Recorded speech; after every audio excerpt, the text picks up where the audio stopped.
Good morning, good afternoon, and good evening, and thanks for stopping by. Welcome to Starbase Weekly, the RGV aerial deep dive into images he captured from the ground and air in Boca Chica, Texas. Our dedicated team will guide you through with the latest updates and theories at Starbase, Texas.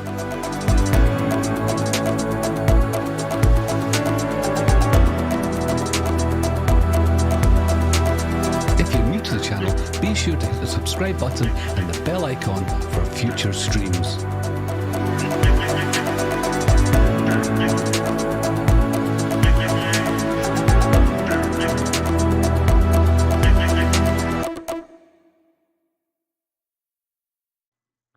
Welcome everybody.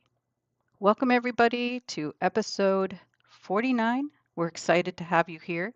I am Indian Star and I'm going to pass it over to Jax. Hello, everybody. I'm here again. I am happy to be here. There's a lot of photos to go through, a lot of stuff to cover, so that should be fun.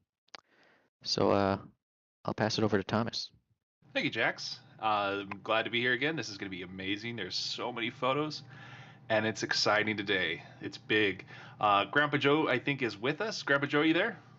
Hey, Thomas, I am. Thanks for having me, guys. Sorry joining last minute, but yeah, thanks for having me. Super excited to get into these photos, and let me hand it over to Zach. Zach, you're muted. Well, yeah, that'll help. Hello, everyone. This is Zach. Welcome to today's Starbase Weekly episode. As everyone said, we have some great pictures to go through, and I'm sure most of you are wondering if we have flyover images today. Those of you who are following Mauricio on Twitter probably already know that that he was able to do a flyover this morning. So the 2-week drought is now over. Is it 2 weeks or is it 3 weeks? 2. We only didn't do a flyover last week.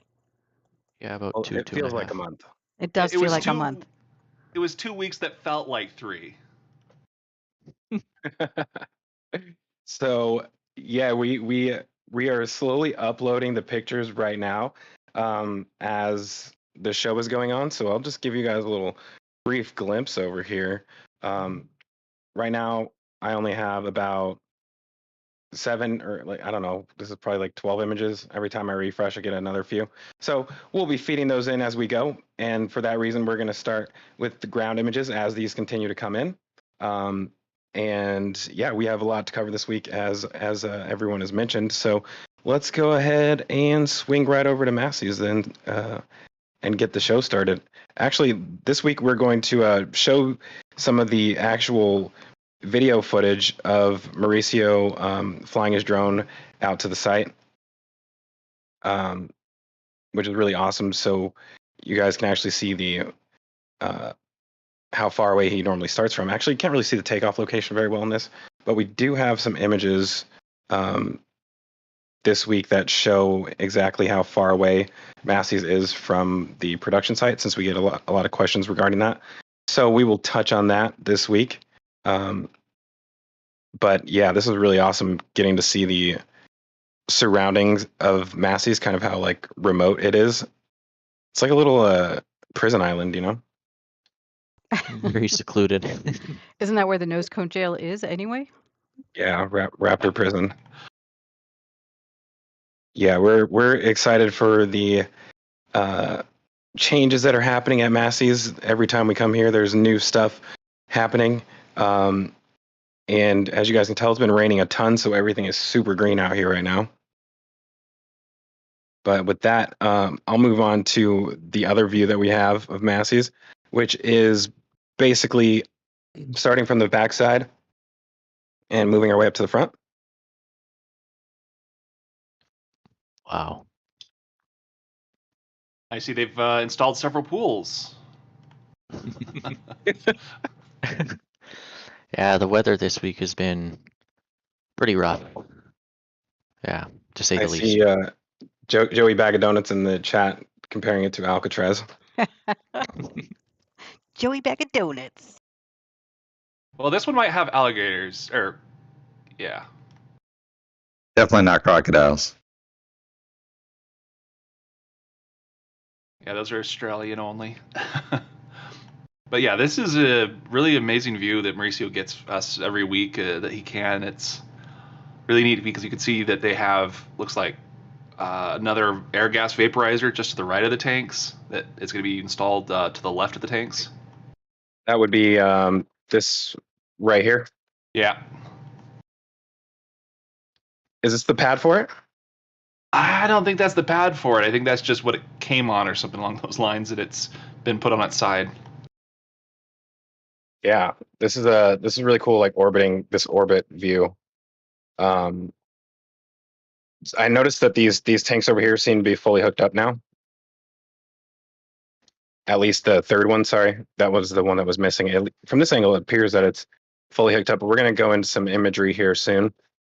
Just wanted to show you guys the actual video footage of it first, because it's really cool to see this view. And it was kind of hazy out there on the day that he did this, so I don't think it was raining this day, but it was still pretty overcast. Yeah, I mean, these photos of Massey's are pretty special because really the best vantage point for this site is from the air. So these are the best photos you're going to get of it. And consistently almost every week. I mean, that's the Yeah. best part is you actually see the change over time where on the ground you can see it, but it's not like this. Aerial photos really give you a perspective you can't gain any other way, unless maybe if you're there, because you'll know where everything is. Also, it kind of feels like there's way more happening at Macy's. And, you go down to the launch site, that tower's been there a while. There's a little stuff going on, but it feels like there's a lot more happening here right now. So let's get some more views of this. Like I said, it looks like I was wrong, and this one is not fully hooked up yet, but it's making its way there. They are slowly getting this last one hooked up. It seems like the other two are pretty much good to go. And we still haven't. Go ahead. Those other two are nitrogen tanks. So that third one, it would imply that's a nitrogen tank as well. Well, it is possible that they could switch it over to something else, right? Yeah, they can always switch them over, but right now the two on the right are labeled as nitrogen, so they would be continued that as nitrogen, and then they would have to offload them somehow if they want to switch them over, and then have to go through and relabel them and replumb some of it because that's part of the process. So you don't want to be able to, you don't want to mix your cryogenics. Yeah, there's only one pipe right now too, so it'd be tough to split it off. Unless, am I mistaken, Zach? Yeah, there's just that one right here. I mean, they could install another one above it for that, but it looks like they've just extended this one. So let me try checking it from one more angle. Crane Man also wanted to point out that there's no ribbed tank here anymore. It's missing. I don't know if y'all noticed. And the gasifier had an accident and fell over. It got gassed. Yeah, you still have the three structurally reinforced tanks right here, so they haven't changed. It's just one of them moved about 2 weeks ago, I think, or a week ago. Did you know it was until yesterday when I just realized that this one is actually longer than the other two? I thought they were all the same initially. You were yesterday years old? Yes. Yeah, this whole time, every time we see this, I've thought that they were the same length, but I guess we really only had like one over flyover where we could see it, or maybe 2 weeks that it's been there. But continuing on the back side of these, it looks like we have some pipe work being set up between the air gas vaporizers that are already back here. And this one's a little confusing because it seems like it should be separate from whatever these are, but I can't tell if this is actually connected. My best guess is that's a thicker tank, and being round like that, it'll hold a bit more pressure. So it would be probably a high gas pressure tank. So you've got the air gas vaporizers just to the left. I expect that those will probably be plumbed in directly to that. And so they will be supplying gas from that tank at maybe several hundred bar, or maybe not several hundred, but several dozen bar. Yeah, it's interesting if they do store gas in here. I was initially expecting them to do that in the where'd they go? They're just to the right. Hiding? Just to the right a little bit more. Oh yeah, wow. In these canisters over here. So kind of expecting these to get parked over there at some point and then used for that purpose. But at the same time, these aren't the. I think these are trailer mounted, and they're not necessarily meant to be taken off the trailer. I can't really tell if these are permanent or mobile. They look They'd mobile be just because permanent. these are permanent ones. You think? Yeah. It comes off the trailer. So the trailer is attached to it pretty well. You'd have to go through and do a lot of angle grinding, which you could do, but they intentionally don't go through and take these kinds of pieces off. Like that will hold 120 bars, not PSI bar, according to specifications of one of the trailers just like that I found. So Well, it's I mean, very high pressure. As far as being like permanent, I mean, how they have these on the roof of the bunker at the launch site.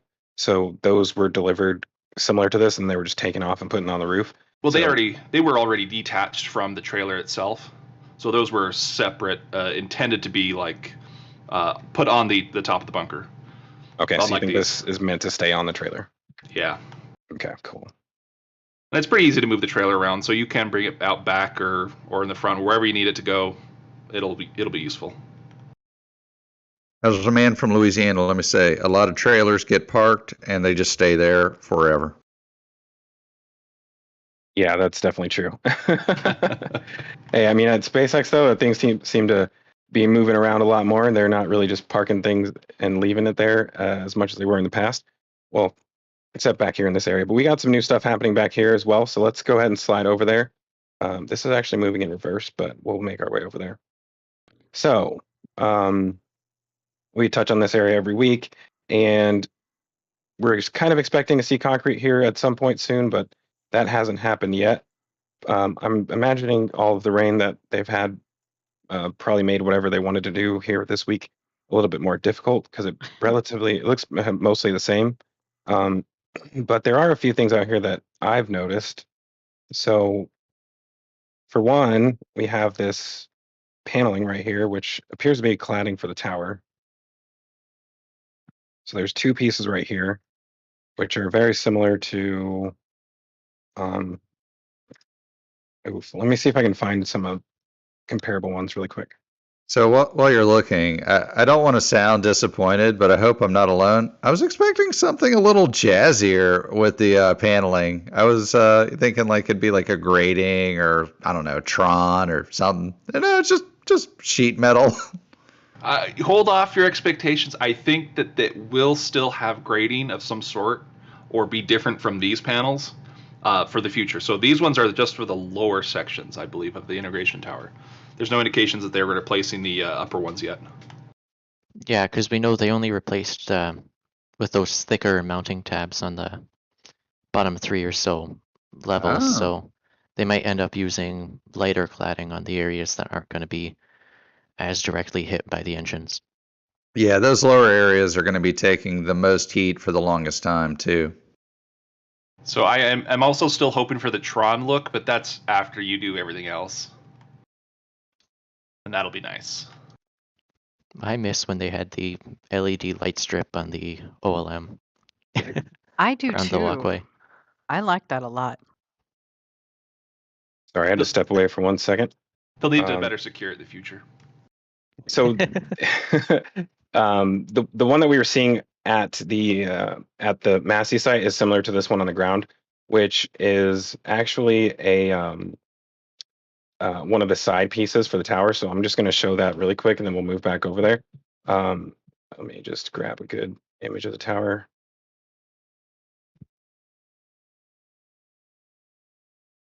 So the edge pieces of this cladding, it tapers back in towards the corner. So you can tell that that's what those corner pieces look like. And if we swap back over one more time, you can see that corner piece right here. Oh yeah. The edge of it right there. Wow. And I don't think these ones, I don't see any more corner pieces over here or edge pieces over here. I think these are all like just regular standard center pieces. And when we go back over to the Massey site, you can see that these ones are edge pieces as well. They have the little Oh edge yeah. right there. So Dang. we got 2 of those, but the question is, are there any more? There's always more. I think this whole pile might be cladding. And it's been here for several weeks. We just truthfully weren't necessarily looking for it. But now we are. And I think this, and I'm not certain on this, it could very well be something else. But considering that we have more cladding just laying right over next to it, that's kind of what this looks like to me. And one of the things that you can see is the way that it, I don't know how you describe this, just the edge. They're meant to slide in next to each other, so you can kind of see the way that they're not like flat on the edges. So They're- we can, Yeah, they're notched out. Yeah, Yeah. slatted is what I would say. like, take a look at this one more time. So yeah, these you can basically see this pattern in it right here from the air. These look to be much shorter. It's like that one that you had, just one to the from the left to right, one to the right. Oh, do you want me to go back to the other one? Yeah, Other yeah, image? real quick. Sorry.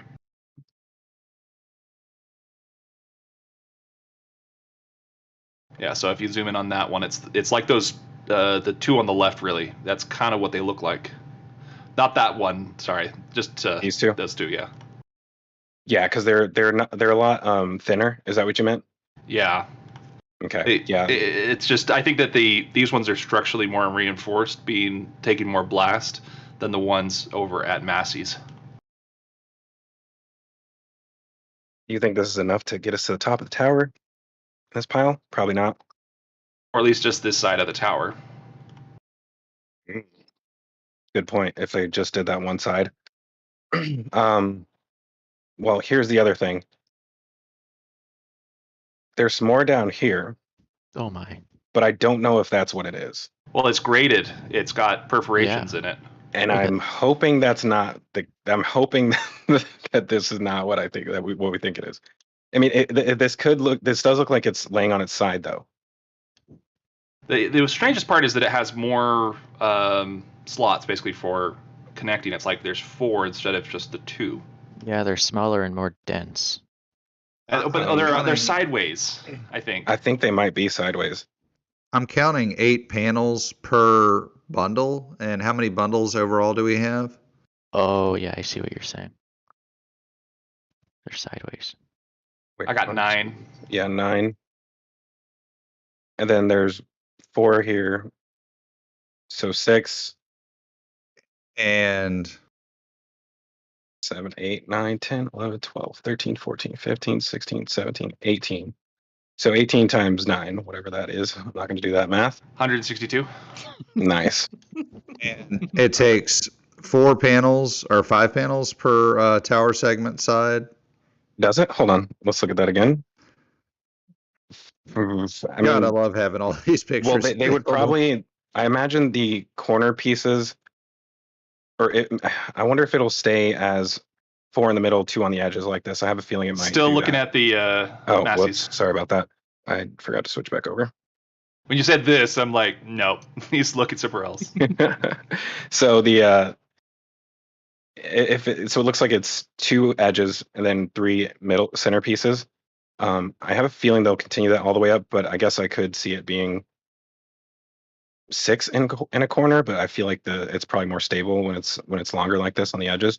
So that would give us 4 pieces per subsection Level. of the tower, per level of the tower, and there's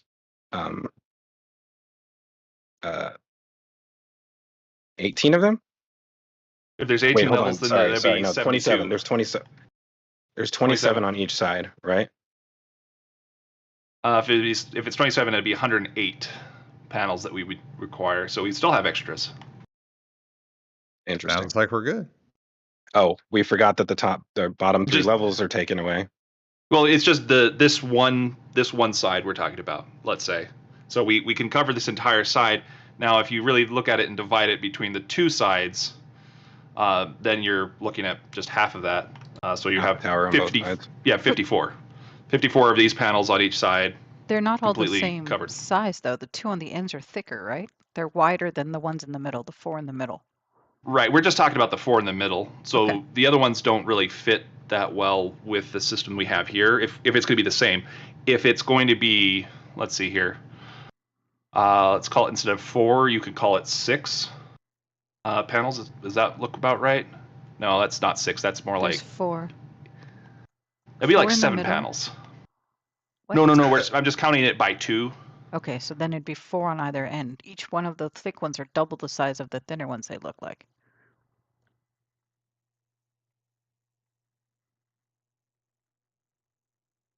Yeah, I've. It'd I be think 7. 7. So yeah, it'd be 7 thin ones. If they So- do a smaller edge piece, you mean? Yeah. If they're 2 brackets wide each, it would be 7. So if you had Okay. 6 tower segments Wait, needing what? Am I crazy? That's 6. That would be 1, 2, 3, 4, 5, 6. Nope, we're counting the you're wrong. brackets. You've got an extra bracket on each end. Oh, you you're count assuming those. that they wouldn't continue to do the tapered edge? Right. Yes, further up, because this is the area with the most blast damage and all that stuff. So if that's the case, you'd have 7 of these panels for the further up areas, boy. and they're not using the big thick brackets either. They're using just the thinner brackets. Again, less force. And if you do 7 panels for 6 tower segments times 4 sides, you get 168 panels needed. What was the total count we had of panels? 162. It was There you needed. go. Wow. Well, I guess that settles that one. So there's a question from Christian27, and they're wondering, how are they going to mount the cladding on the top of the tower? Are we even going to the top of the tower? I don't even think we're going that high. We are.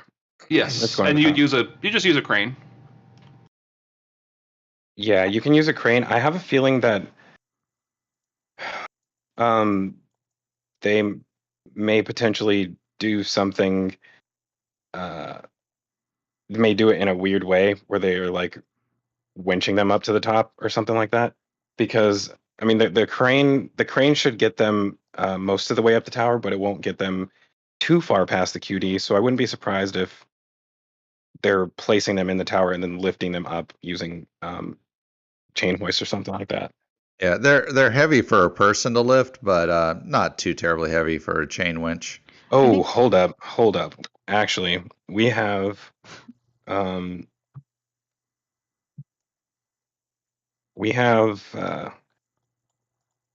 extra crane pieces here, so they should be able to get a little bit higher up in the air.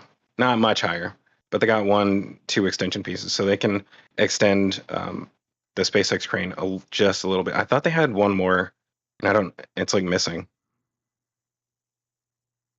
So yeah, they get an extra, was that 12, 18? It's right on 18 top, years? right there. That's it. Up on the This? shipping container. No, down.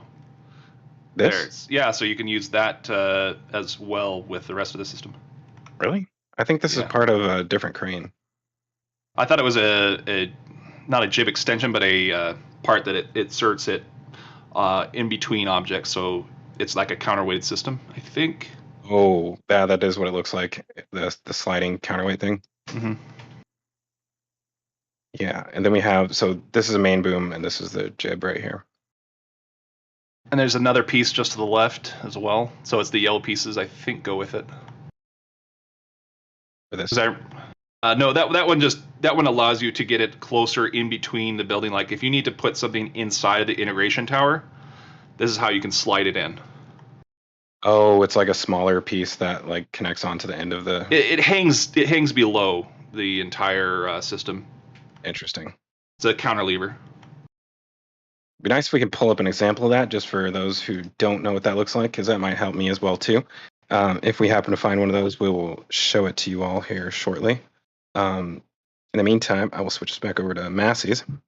I think that's actually kind of the most of what's happening here. I mean, I haven't really noticed anything else. Oh yeah, there is this weird manifold down here. I forgot about this. So It's a manifold on a skid.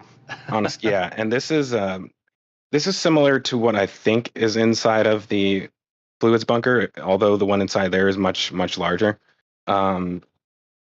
This looks like something that you would feed into a heat exchanger, like a water-based heat exchanger. So you have your water coming in from the bottom and then out through the top and then going into the heat exchanger. So these are the two pumps right here. But it'll be interesting to see where they actually end up putting this. I don't know if this has been here for long, but this is the first time I've noticed it. And anytime you see stuff like this show up, actually this could be something to do with the Raptor facility as well too, if that comes here. And I'm still thinking that all of this framework is for that Raptor test stand. Oh, those pieces right there, those are for what we call the trapezoidal hexagon or the black spider or that big piece in Massey's that just sits there. Oh, That's wow. what those leg pieces are for. You mean at Sanchez? Yeah, at Sanchez. It's at Massey's for those little leg pieces, sorry. Oh, man, I thought those legs were done with. Okay. They are. It's just sitting here rotting. I haven't seen those things. I didn't realize they were still around. I haven't seen them in forever, but that makes sense. So ignore what I just said. But yeah, I was trying to look through back here to see if there was anything else interesting that's just laying around, but couldn't really find anything else new other than those pieces. There are some smaller looking pieces that are like wrapped up similarly to how the cladding pieces are, but I don't know if those are just toolboxes, I think. Okay. We went through this probably 6 or 7 weeks ago for those little boxes. So there are a couple of cranes that you might want to pull up to show that reflect what you're talking about. And then also there was a couple more questions on the cladding. There was a question from Christian27 again asking, the bolts holding the cladding, can they be inserted from the interior of the tower, or does someone have to dangle on the outside of the tower? We have some images that show that. Okay. We'll touch on it when we get to the launch site because they're installing them actively right now. Was there another one? Or there are a couple. So some people are confused about how the cladding is installed. So I don't know if you want to talk a little bit about that when we get back to that. Yeah, we'll just wait to the launch site and then we'll cover all the cladding questions. We will keep those in the back of our pockets. I guess really quickly before we continue with the questions, I just want to show the cantilever beam that Thomas was talking about. So sorry, this is another version of it right here as well. So this allows you to basically slide something sideways through a building, correct, Thomas? Yeah. So if you have a floor, you don't want to, lower something into your floor, the joists or anything else. You just want it to go in between all of that, and that's how you do it. But this wouldn't be necessary, I guess, really, unless there's areas above it that are in the way. Or if they have to reach around the tower for some reason. Yeah. So if there's any, let's say, pumps or valves or other systems, it's good for them to use this kind of stuff, especially. So if you go back to that previous image, it had a tank on it. It's like, yeah, that kind of looks like what we have. It's just that's probably at a like an LNG or some other petrochemical facility there. Yeah, it does look very similar to the one on the top of that shipping container that we were looking at earlier. Very interesting. Yeah, it's really cool the tools they come up with in order to accomplish these goals, to slide random objects into buildings and stuff like that. So thank you, Thomas, for grabbing those for our reference. And I guess we will slide back over to Massey's and answer the rest of those questions, Indy. And actually, that was Pleasant that grabbed those for you. Oh, okay. Sorry, I missed that. No issue. There was a Mr. question. Pleasant. Of course. Mr. P is always here. Sharpie Claus was wondering, is the Hippo subcooler still on the premises at Massey's? Yep. Both of them. There's that one.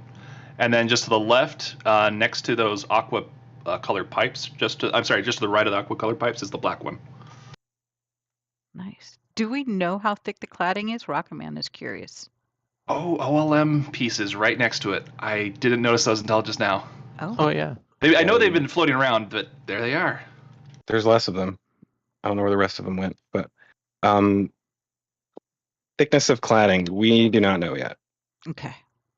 And then we have a bunch of donations that, since we're at about half hour in, I thought we could give some thanks to some people. Yeah, let's go ahead and do that. And I will check on where the status of it is with the aerials Perfect.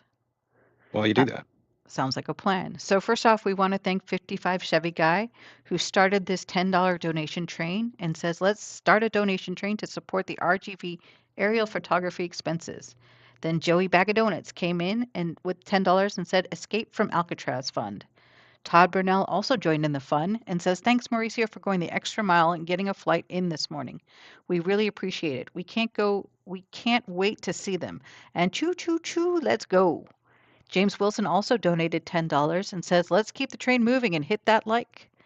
I know I'm going to muck it up. I apologize in advance. Just a Mimo had a question and I'll read that off in a minute. Then Yazada came in with $10 and says, I love this show. This is the highlight of my weekend. Me too, Yazada, me too. Then Mistletoe Prophet, our friend Rocket Prophet, also donated $10 and says, for airplane fuel, choo choo. Cranky Old Man came in with another $10 and says he's aboard. And John Dopker came in with $10 and says, you bet. And those are the donations that we've received so far. Thank you all so much for your donations. We truly appreciate it, and it keeps Mauricio flying. And poor guy actually got to go. Well, I say got to go. I'm sure he's more frustrated than I. I say he got to go flying twice this weekend because he went yesterday as well, but the weather was not very conducive to any photos. Poor guy was literally above cloud cover the entire way.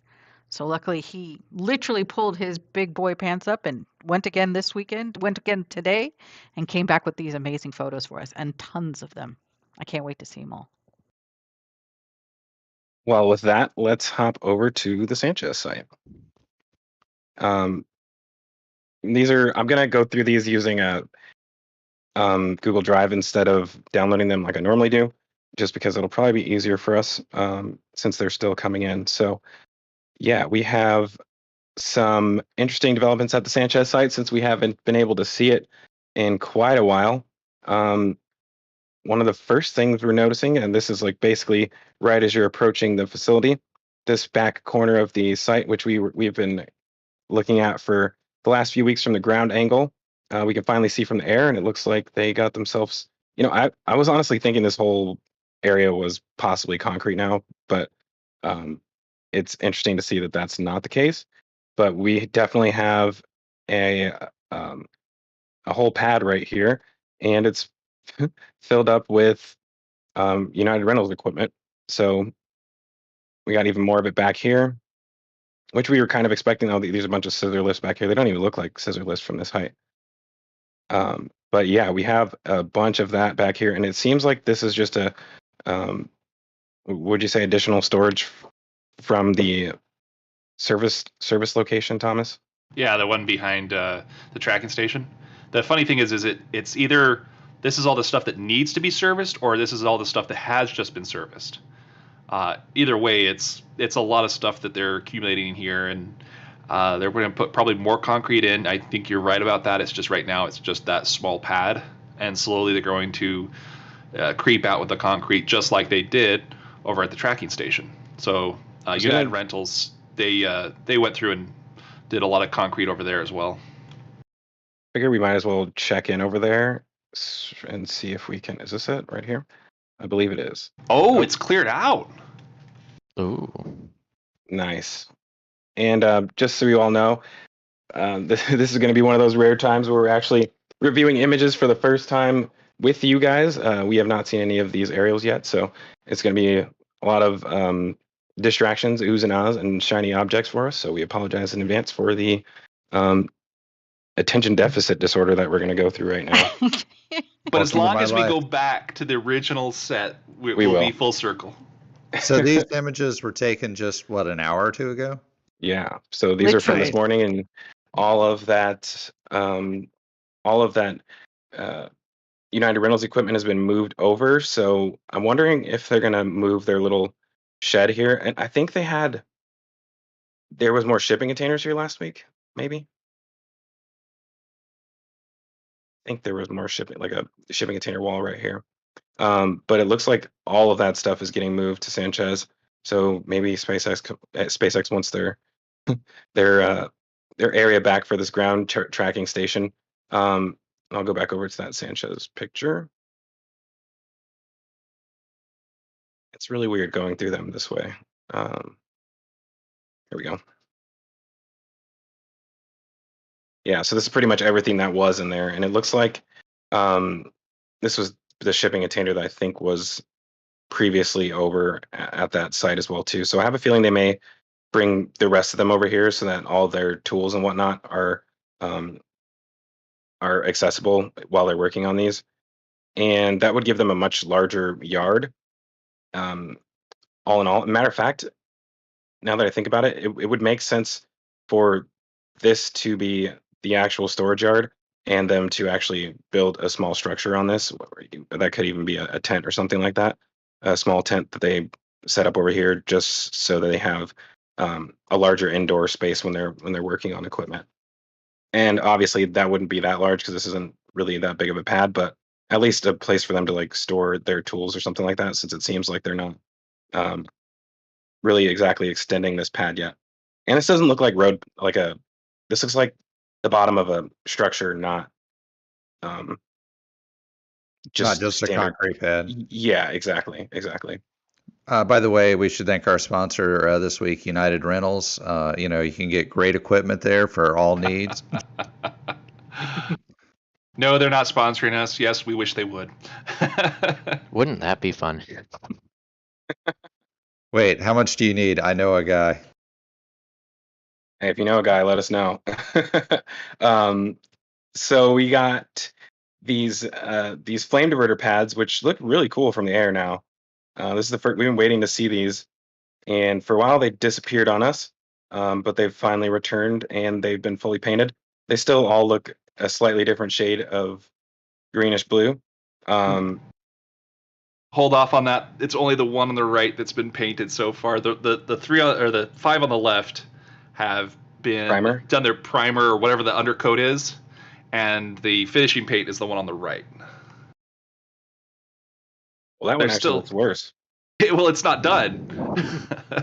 Is it just on the underside or like the edge right here? It's only in pieces and patchwork quilt stuff. It's not even close to being done. Let's see if I have some ground images of that this week. We do. Some really good ones. We can even see the bolt hole patterns and all sorts of little goodies. Thomas. So, yeah, I guess now I can see. So is the gray is the final coat? Yep. And then the bolt hole patterns, you can see there's 4 up at the top and 6 at the bottom. So we had some questions about like how many you could fit on to some weird pads, and it's like this one has 4 holes at the top, but then 6 at the bottom just doesn't work with a bunch of ideas that have come out about that. So we need to find somewhere where they're drilling that pattern into the ground, which they could do that at any time. They might do it at last minute. They'll set it up, then drill it, and then put in some pieces. Yeah. Yeah, so we'll be on the lookout for that. We have been waiting to see some flame diverters get set up somewhere, even though we don't know where they're going to go. We just know that they're needed somewhere.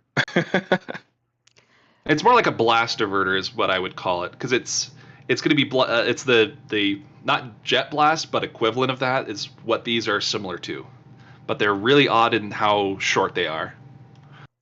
So they're not really wide. They're about maybe 16 feet tall. Maybe a little bit more than that, but it's not very big. I mean, they're big, but they're not as big as a lot of people think they would be or should be. There we go. Got some widescreen right there. Sorry for that. Yeah, and we talked about the pattern of just how they're shaped, but we still haven't exactly found a good spot where that makes sense for them to go. So we will be on the lookout for that, and maybe we may even see something while we're going through the rest of these images, because we haven't even seen the launch site pictures yet. So once we get there, we will still be on the lookout for that.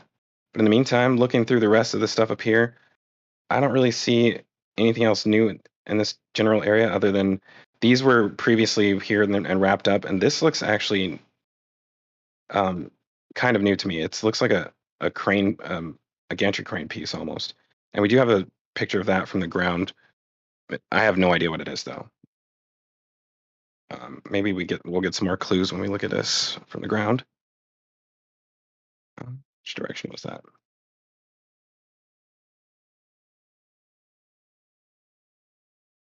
Yeah, I can't tell if this is a piece of a frame that we've already seen before or if this is something new. I'm looking around through Sanchez's last week, or not last week, last flyover, and I'm not seeing that particular piece. It could be that it was under a tarp. Now it's no longer under a tarp, because we have some pieces like that that are floating around. This almost looks like a piece that could rotate downwards,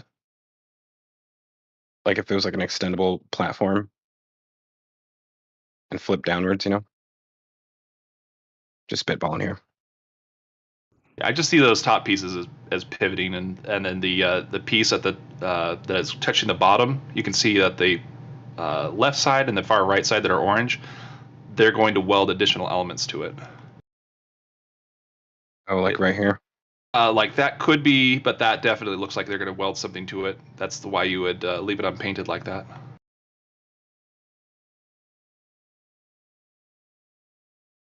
Could even be something as crazy as part of a QD system for a transport stand or something else that's interesting. Yeah, that's what I'm hoping. It's like something large like that. Very speculative on that, but yeah, I mean, it just looks like it flips up and down. You know what I mean? What are those two other pieces above it? Those are new looking as well. Not those. These ones? Yeah, those. Actually, there's three of them. Looks like they would possibly go together. The width is. They could. Is this two pieces right here and another one right here? I can't tell. 1, 2, 3, 4 on top of each other. Maybe we have another angle. Let's try. Okay. That's from, I think, that did not help us. Ago. I'm sorry. I'll switch back to the other one. Oh, well, all right. Yeah, it's very tough to tell from this angle, but this does look like two separate pieces right here, so I'm not really sure. Again, I guess another thing to keep our eye on, we're always trying to put the puzzles together before they actually come together, so we'll just keep our eyes on that one. Wait, does that mean we're lasering super the shiny pieces?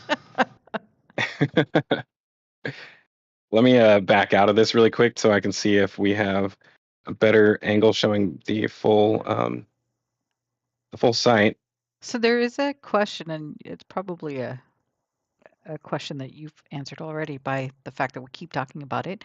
But Jean-Michael wants to know, would the flame diverters be a great idea to add an extra layer of protection for the tower by diverting the flames away from it? The tower is the flame diverter. Pretty much. So the idea with it being a flame diverter for the tower in any sense, it would be for the legs, the 3 legs that are facing the blast side. So 2 per leg. That would be the only theory that would make sense. And then it also allows a bit of flame diverterness as well, but it would be bolted to the ground and help protect it only in those 3 specific regions. It wouldn't cover the other areas, which are also structurally, especially in the center, necessary for protection. But I mean, it's one way of, instead of putting metal plates directly on the wall, you just put it in front of the wall. But there's just going to be too much of a blast, I think, for them to stay upright with the number of bolt holes that they have. Like 6 on one side, 4 on the other, but the 4 side is the one that's going to really hit quite a bit. So I think it's going to be further than the integration tower. Has the spare drawworks cable always been here? Yes. Yes. Okay. Also, Dave wants to know where all the white covered boxes at. What were all the white covered boxes at the tracking site when we were earlier? I don't know if any of you gents saw it. Let me go back to there really quick. Yeah, those are newer. They were outside of the fence a little while ago. So those, I think, are for the construction of the small homes. What? Why? How? And what? Because they used to be out. So if you zoom out just a little bit, it used to be right above the road right there in this area right there. Yeah, that's what it is. All the building material for these houses right here. And that could just be as simple as the fact that it was raining really heavily and, you know, they had them in the mud, and moving them over here makes more sense. So yeah, this could be now a temporary staging area for their building material for these houses. And how do they get it out of there? They open up the gate. Oh, okay. Because I was like, that's a very difficult position to get to. So that does promote the idea that they are removing United Rentals from this area. They're going to probably remove all of the shipping containers and everything else and bring it all down to the new area at Sanchez. And Sanchez is actually nice and out of the way, so it's not interfering with everything else here. But the one thing that was nice about this location, it was central to pretty much everything. The build site, the tracking station, all the way up to the integration site, and then you could bring your the rest of it all the way down to the launch pad. But like, this is a nice central location where Sanchez, it's like, okay, well, everything needs to come in this way and can go over there, and it works out that way, but it's just a little bit more of a trip.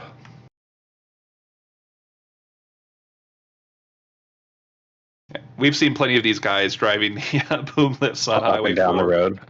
Yeah. Always fun to watch. So returning back to this angle, I think Dave pointed out there was a new fence in here somewhere. Like they added some new stuff in here. Yeah, it's right there in front of you next to the generators. Nope, to the left. You can see the shadow. Right there. It's concrete. Oh, this wall wasn't here? I don't think so. I'm going to double check. It does look rather new. Yeah, it doesn't show up. Oh, it does show up the last flyover. I was looking at the wrong spot. Yeah, I had a feeling that was probably here before. Other than that, I don't really see much new over here. I'm sure they have some new stuff with the can crusher and test articles over there. So we're going to look at that stuff from the ground. But in the meantime, before that, I'm just going to glance over everything to make sure we're not missing any others. Oh, well, we got this big, huge tent right here. As you were saying, so we don't miss anything. It's almost better to cover from the ground. So right? Yeah, let's talk about it from the ground view. But it is nice to see it from this angle, just to see how complete it is. As a matter of fact, while we're looking at it on the ground, I'm going to get us some better aerial views. So let's go ahead and do that. They keep covering everything up. It's almost like they don't want this wind, rain, and dust getting into everything. And mosquitoes.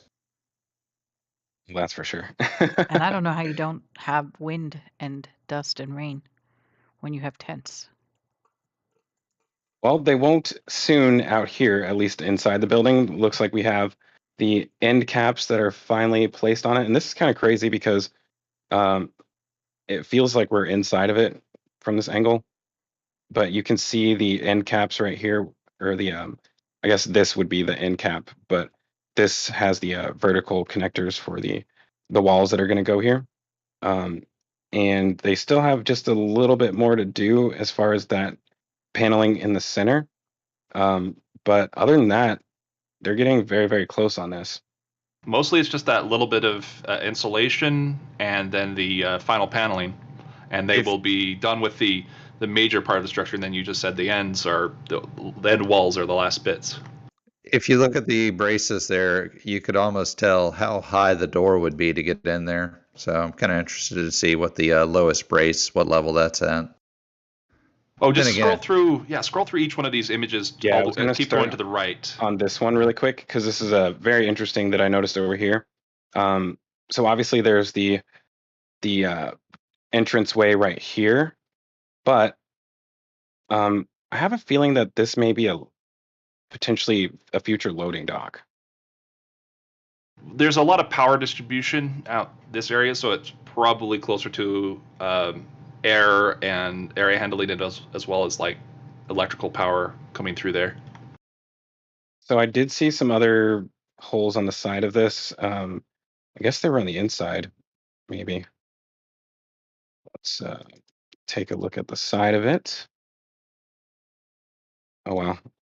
But to Grandpa Joe's point, if we could see where the connectors are at the end caps, it really does tell us how big we expect or how tall the doors will be.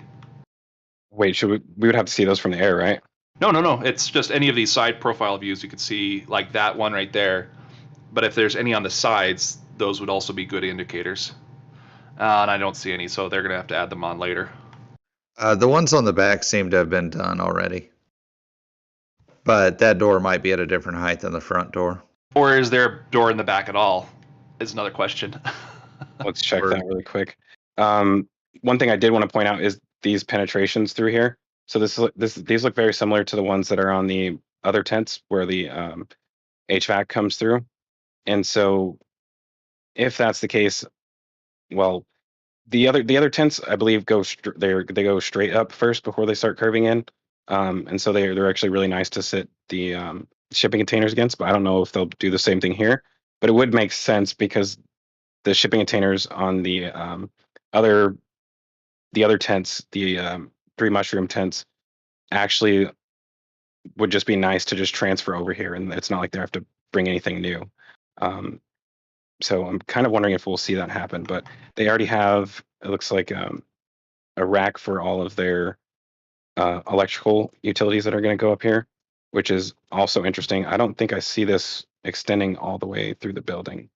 Yeah, so those perforations, they look more like they would be natural lighting, because the ventilation would be just too narrow for those. And there's quite a few of them. It's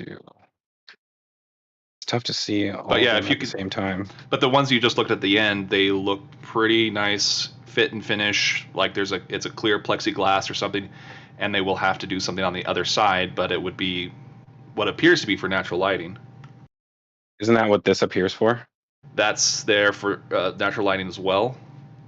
So that brings in some lighting, but the edges are going to be pretty dark, and I think that's a way of bringing in natural lighting towards the corners. Interesting. Huh. They also have tons of areas for lights already. You can see up at the top where it's going to be, let's say 1, 2, 3, 4, 5, 6, rows of lighting. And you can even see that they already have some lighting in already, but I think it's just temporary work lighting. Might be different. I think these holes are where the electrical comes out, and then they just hang the lights from the actual tent. You can see these might be the locations where they hang the lights from. Well, it looks like the electrical wire itself. You can see that this one on the right. There's a light right there, but it looks like they're going to do several rows of these lighting, just like they do in the onion, garlic, or tents 1, 2, and 3. And you notice that that conduit rack actually does go all the way to the back, which is interesting. They haven't started one on the other side, so I thought there was a cable tray on the other side too.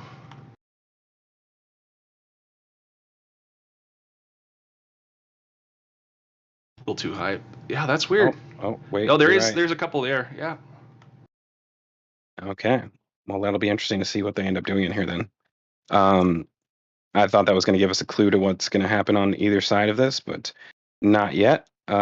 So with that, we're gonna have to keep checking in on this area. But let's keep moving on. Oh, we have a label on this? This was the joke the other night when we were looking at it. Because they look like Amazon boxes. That was the joke.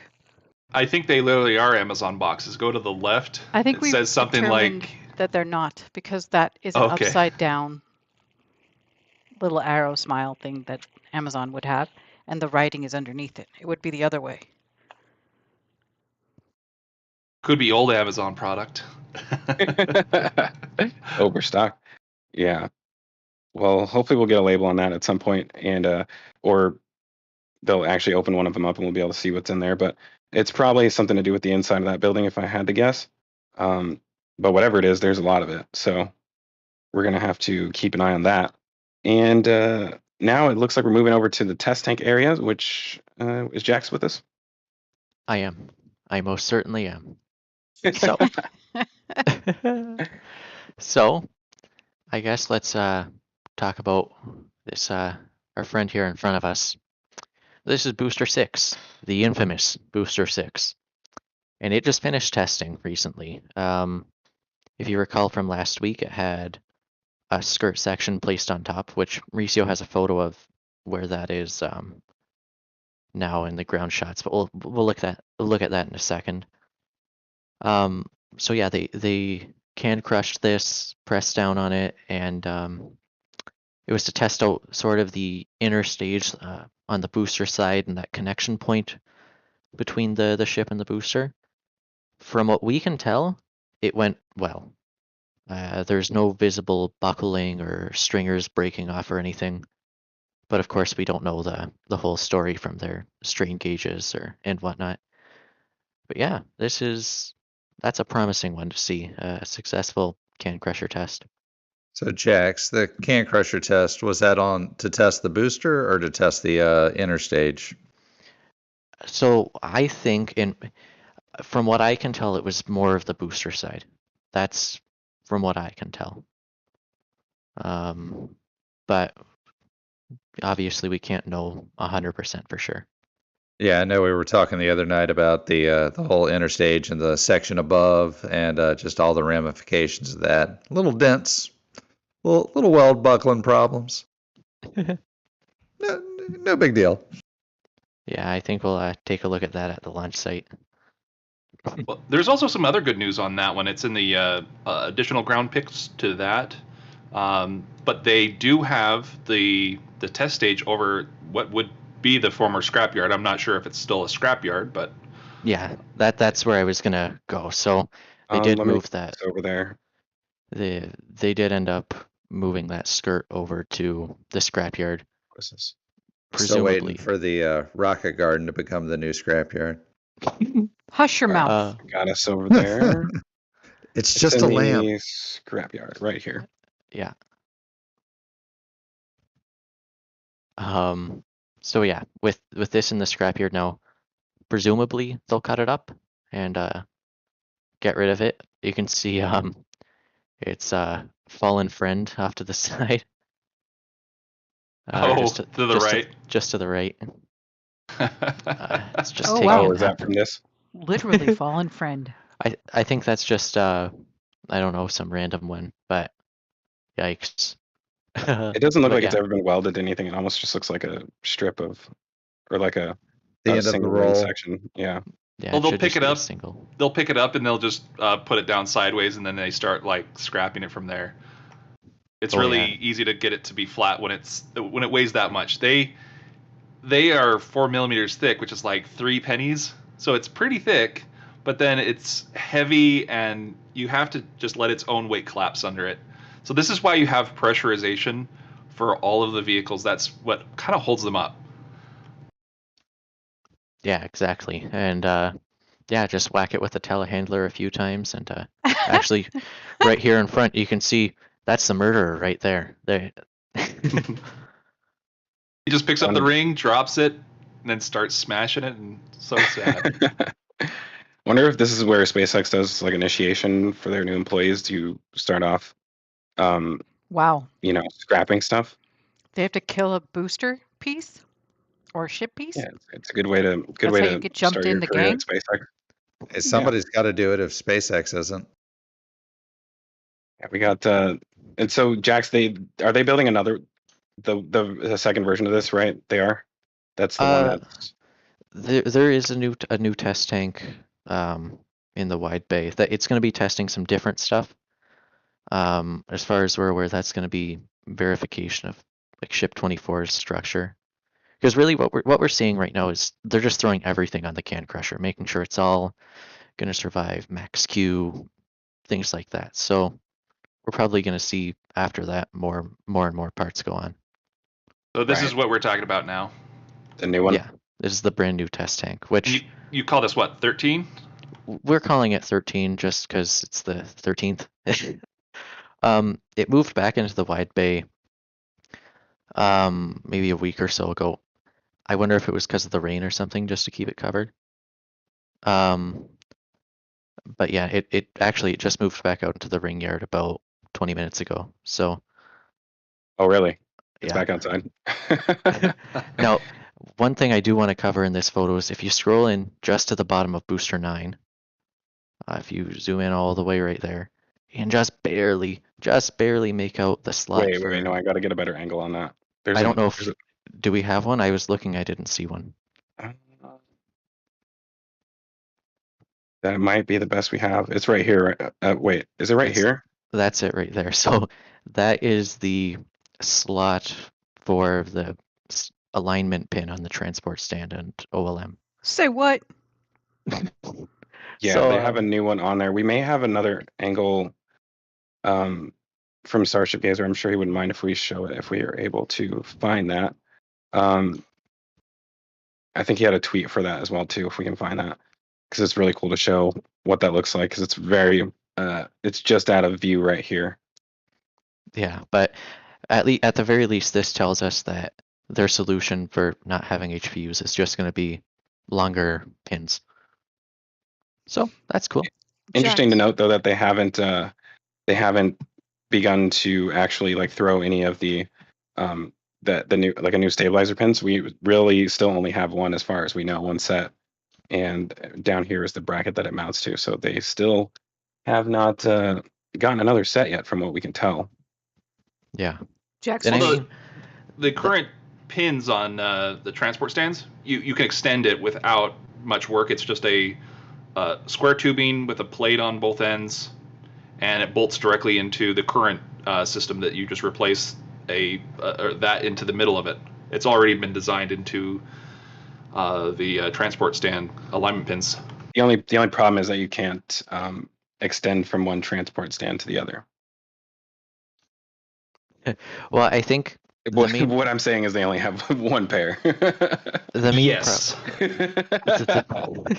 the problem right now is that as much as they most certainly can and eventually probably will modify those pins, I think right now they just want everything on standby for Booster 7 in case it needs to come off of the OLM. They want it ready to go, and they don't want those with Booster 9. They want it. I think that they want that transport stand at Sanchez just ready to step in if it's needed. Good point, because if there's a failure of some sort that requires a new Yeah. booster, like Booster 9, maybe even Booster 8, but Booster 9 would probably be the highly more likely candidate, then yeah, that makes perfect sense. And I am looking for this this other image in the background, so hopefully we can show that to you guys if I end up finding it or somebody else finds it. But like I said, like Jack said, we do know that they have that new alignment pin, which is really cool to see, just because we've been waiting forever for it. And I'm actually interested to see if this one is more like reinforced than the other one was, because the other one is just basically on the actual HPU cover.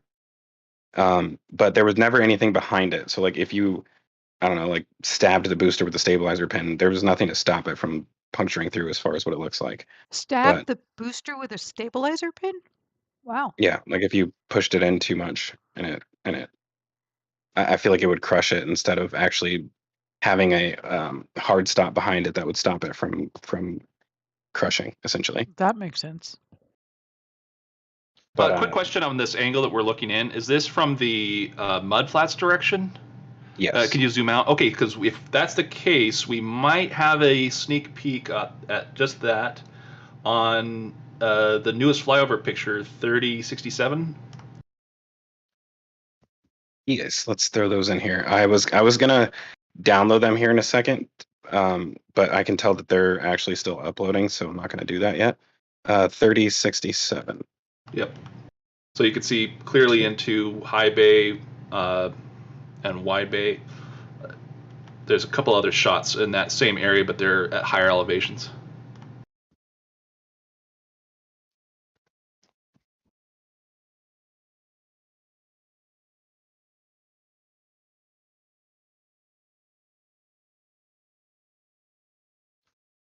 Yeah, there's the test tank. Yeah, can't see it from this angle though. What we're looking Yeah. at. Sorry. I Oh, guess- yeah. While we're here on this photo, I guess if we take a look over at, Oh, we take a look Shiny over- object. Yeah. Let's yeah, we can talk about whatever you want. We can Well, touch I on guess we might as anything. well address what Thomas was Poor Jackson. noticing, which is Hopscotch. which is the removal of the concrete in front of. I guess I wouldn't call it removal, but they're just cutting it out. So you can tell that they've spent most of the day just making patterns in this thing and getting it ready to actually cut all these huge blocks out and then remove them all at the same time. I But- thought they were just doing jumping squares this whole time. Darn. But that's impressive. Yeah, it's interesting because I don't think we've I mean, I guess this is one thing they could do in the rain, but I can't imagine just sitting here with one of those jackhammers just all in the rain for like the last week drilling these holes. Well, the nice thing is after it rains, the concrete just floats up.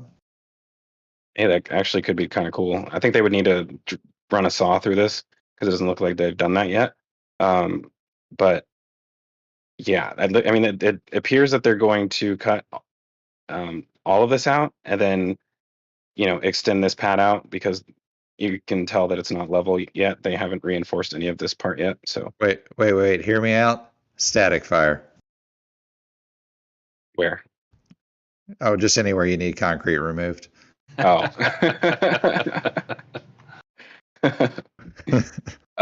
So we still have these 4 platforms out here. This is actually one of the best angles that we've gotten of these, to be able to see the actual sliding platforms that come out. And this is the one that's still not complete. You can see the rails that they actually ride on. We don't know if these are mechanically driven yet or not. Unable to really like see anything inside of here, but either way, these are definitely different than all the rest of them that have been installed so far. Yeah, those are really cool.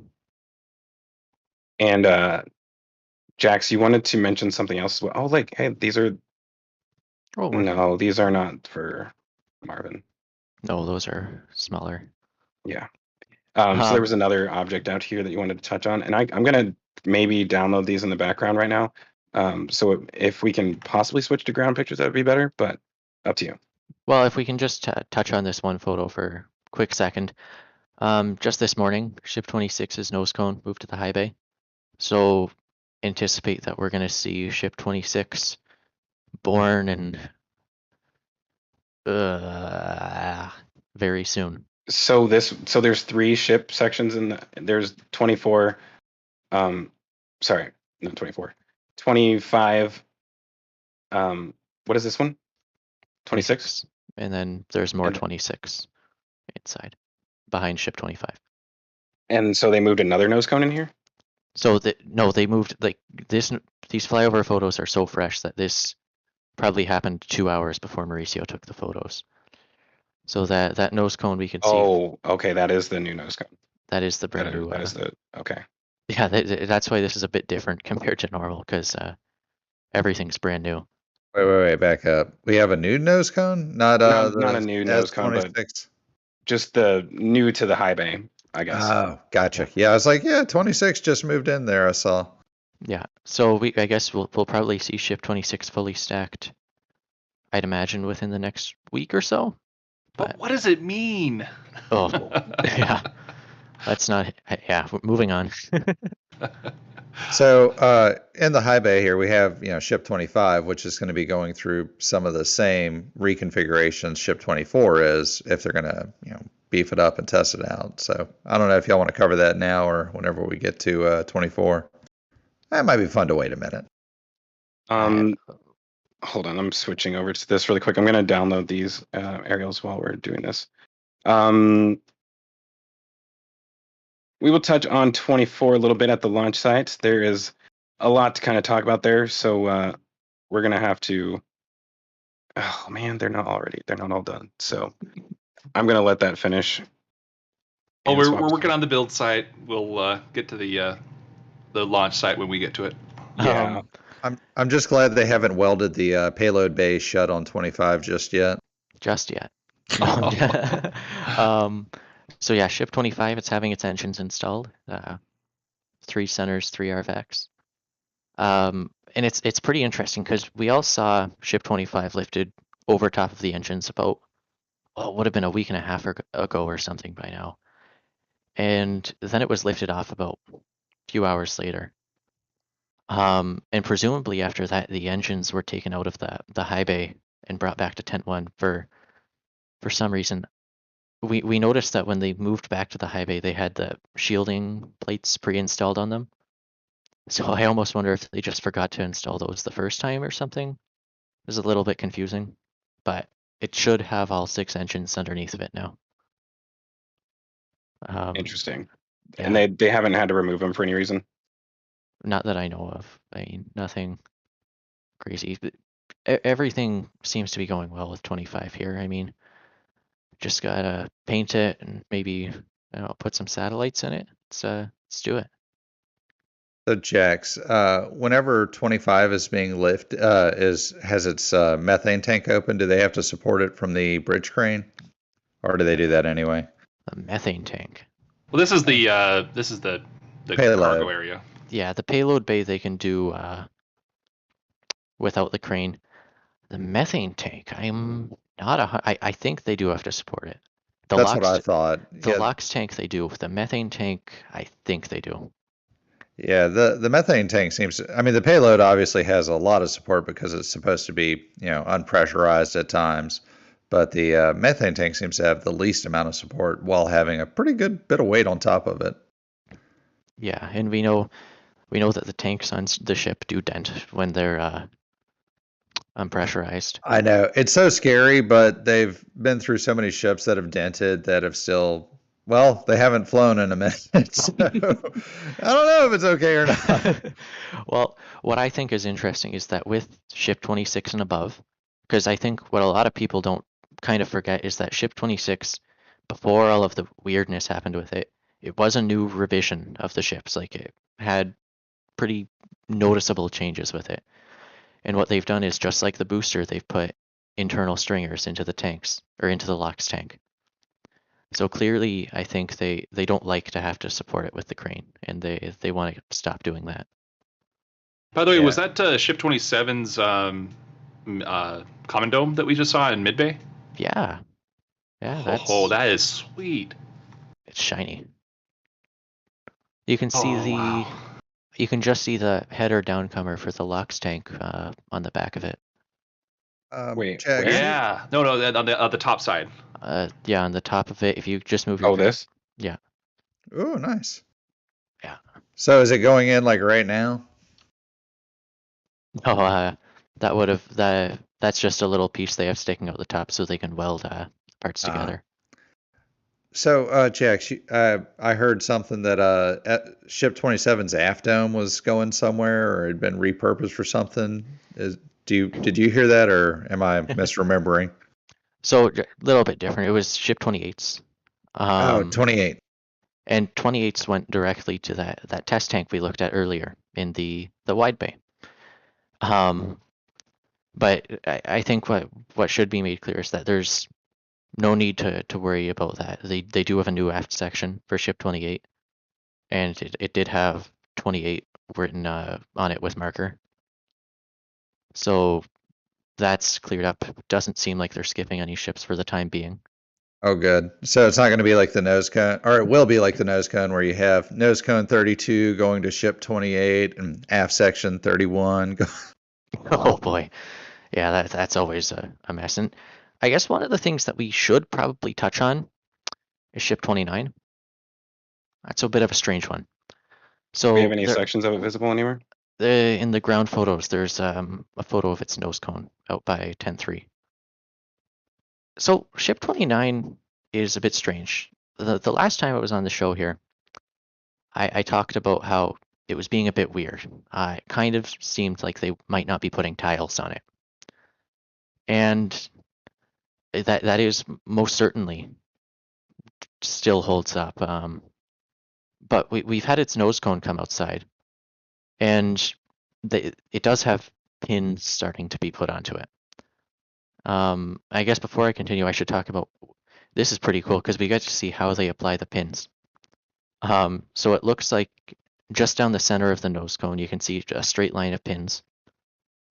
So it seems what they do is they find the center point, just over to the right a bit more. It's just a tiny short little, if you go down, it's just a thin row of pins. It seems like they find the center point of the nose cone, do pins there. Then back over to the left, they outline the flaps with pins. Then they kind of fill in the blanks. So the parts that have all the very custom tiles, it seems like they pin those first so they don't move around. And then everything else kind of gets filled in. It's pretty cool. We've never seen that before. So wait, this is the front side though, right? This is the tiled side. Because if you scroll up, There aren't header tank vents. Gotcha. That makes sense. So Are yeah, those two RCS ports at the top? yeah, that's been a discussion. On ship 28 and after, we didn't realize at first, but they did slightly redesign the nose cone. There are some different weld marks on it, and these two holes, I don't have the slightest clue what they're for, because they just kind of showed up and they're there. Ship 28, 29, 30, all of those nose cones have these holes, and they're just there. Very strange. It's very, very strange. I wonder if they're gonna put like sensors or something. They're pretty big holes, and even for RCS, those are kind of big. Yeah, it's very odd.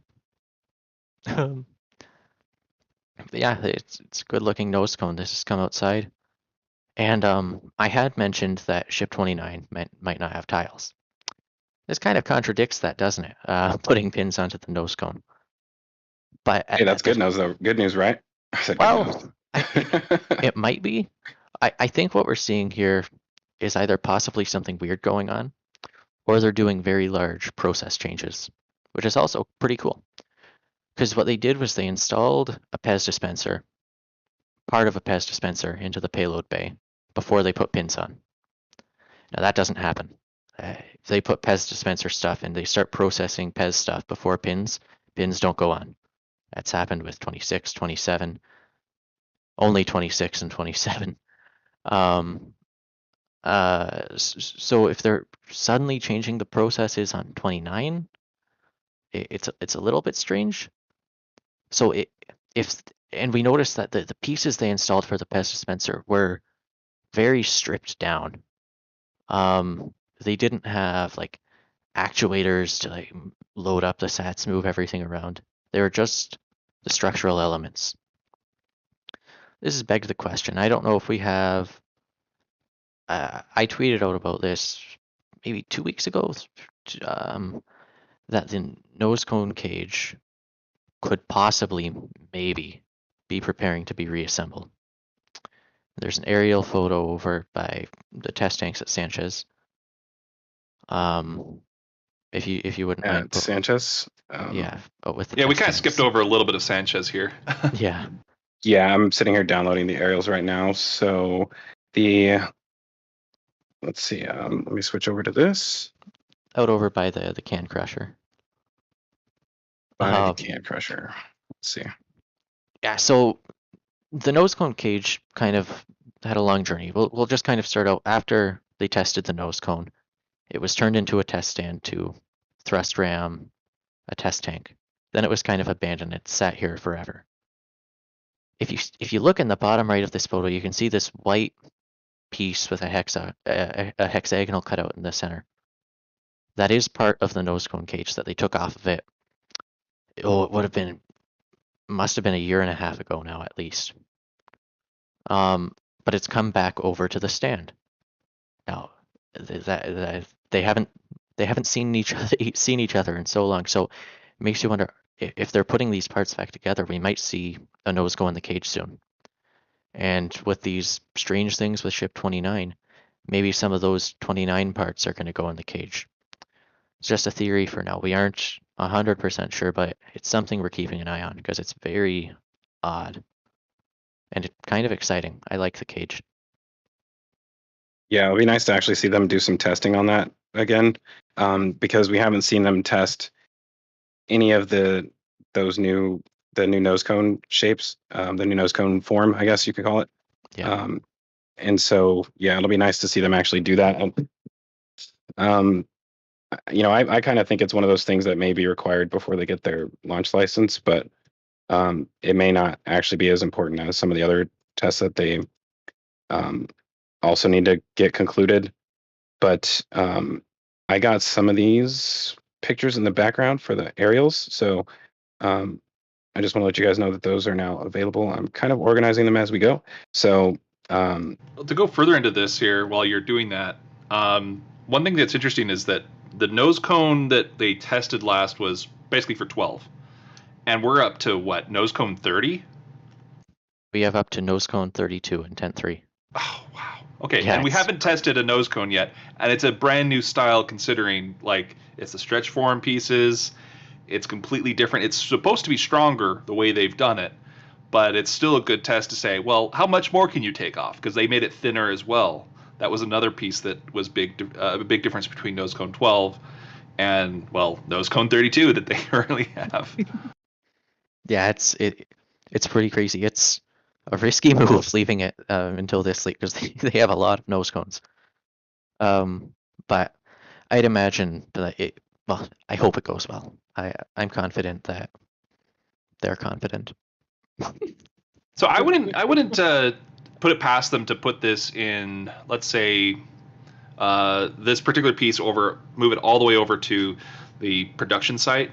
So either into, let's say, high bay and bring in a nose cone and stick it on there, or it could go the other way around. You've got a nice crane that could lift up the nose cone.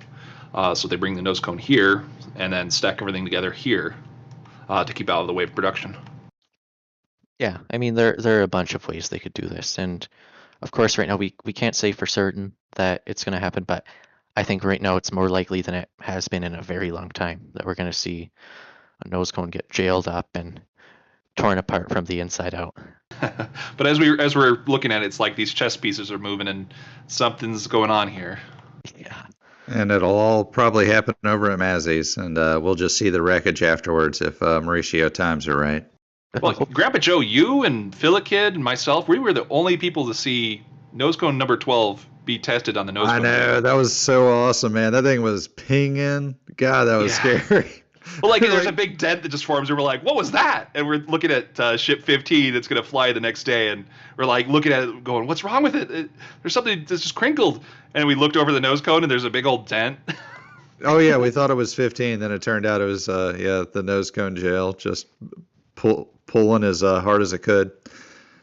Yeah, because it's not really like from the live cameras, it was not a visual, like a very visual kind of test. It just sat there and did its thing. So it must have been quite the experience being there. It was. So getting back to the construction of the ships and the nose cone and all this testing, I mean, I for one kind of just wish they would build a like super sturdy starship, and just eat 50 tons of the payload for the first orbital flight test, and just get one. No matter what, you could drop this thing off the side of a barge, it would be fine. Just get one all the way beefed up, no questions asked. This thing is surviving. It would 12.5 millimeter steel like a hopper. Exactly. Give me another Star Hopper. In fact, let's use Hoppy. Oh boy.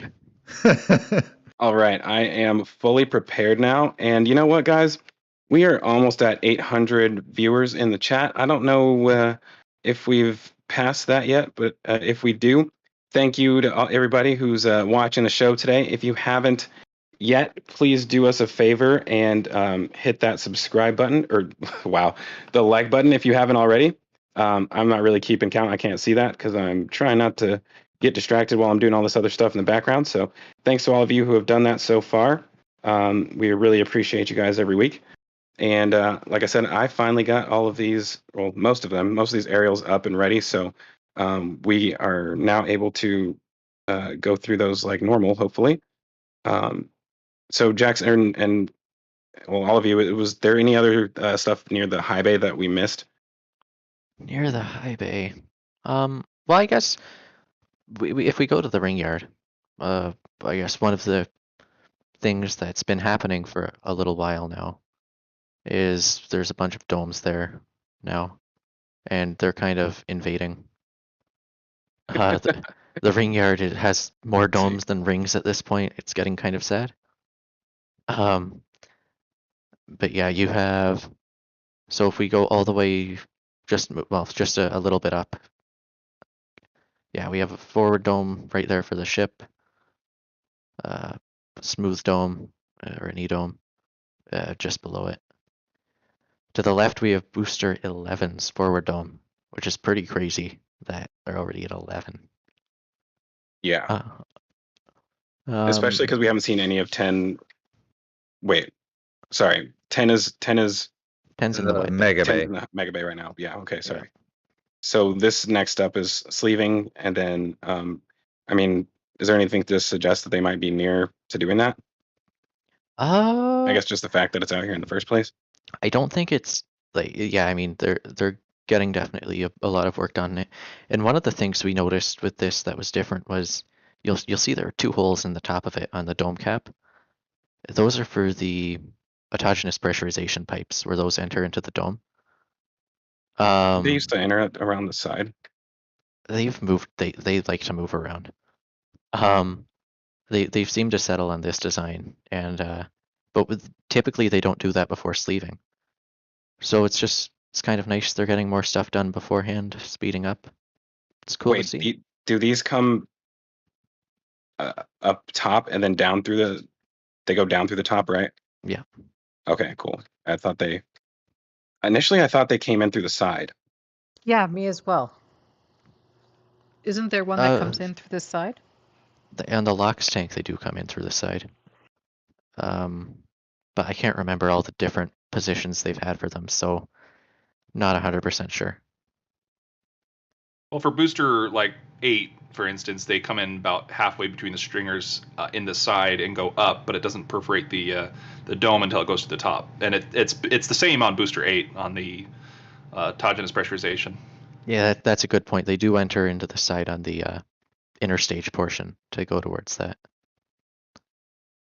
In the ship, it's done though because of the 2 tanks at the top, right? Both methane and LOX at the very top. Yeah, the ship has a pretty complex system.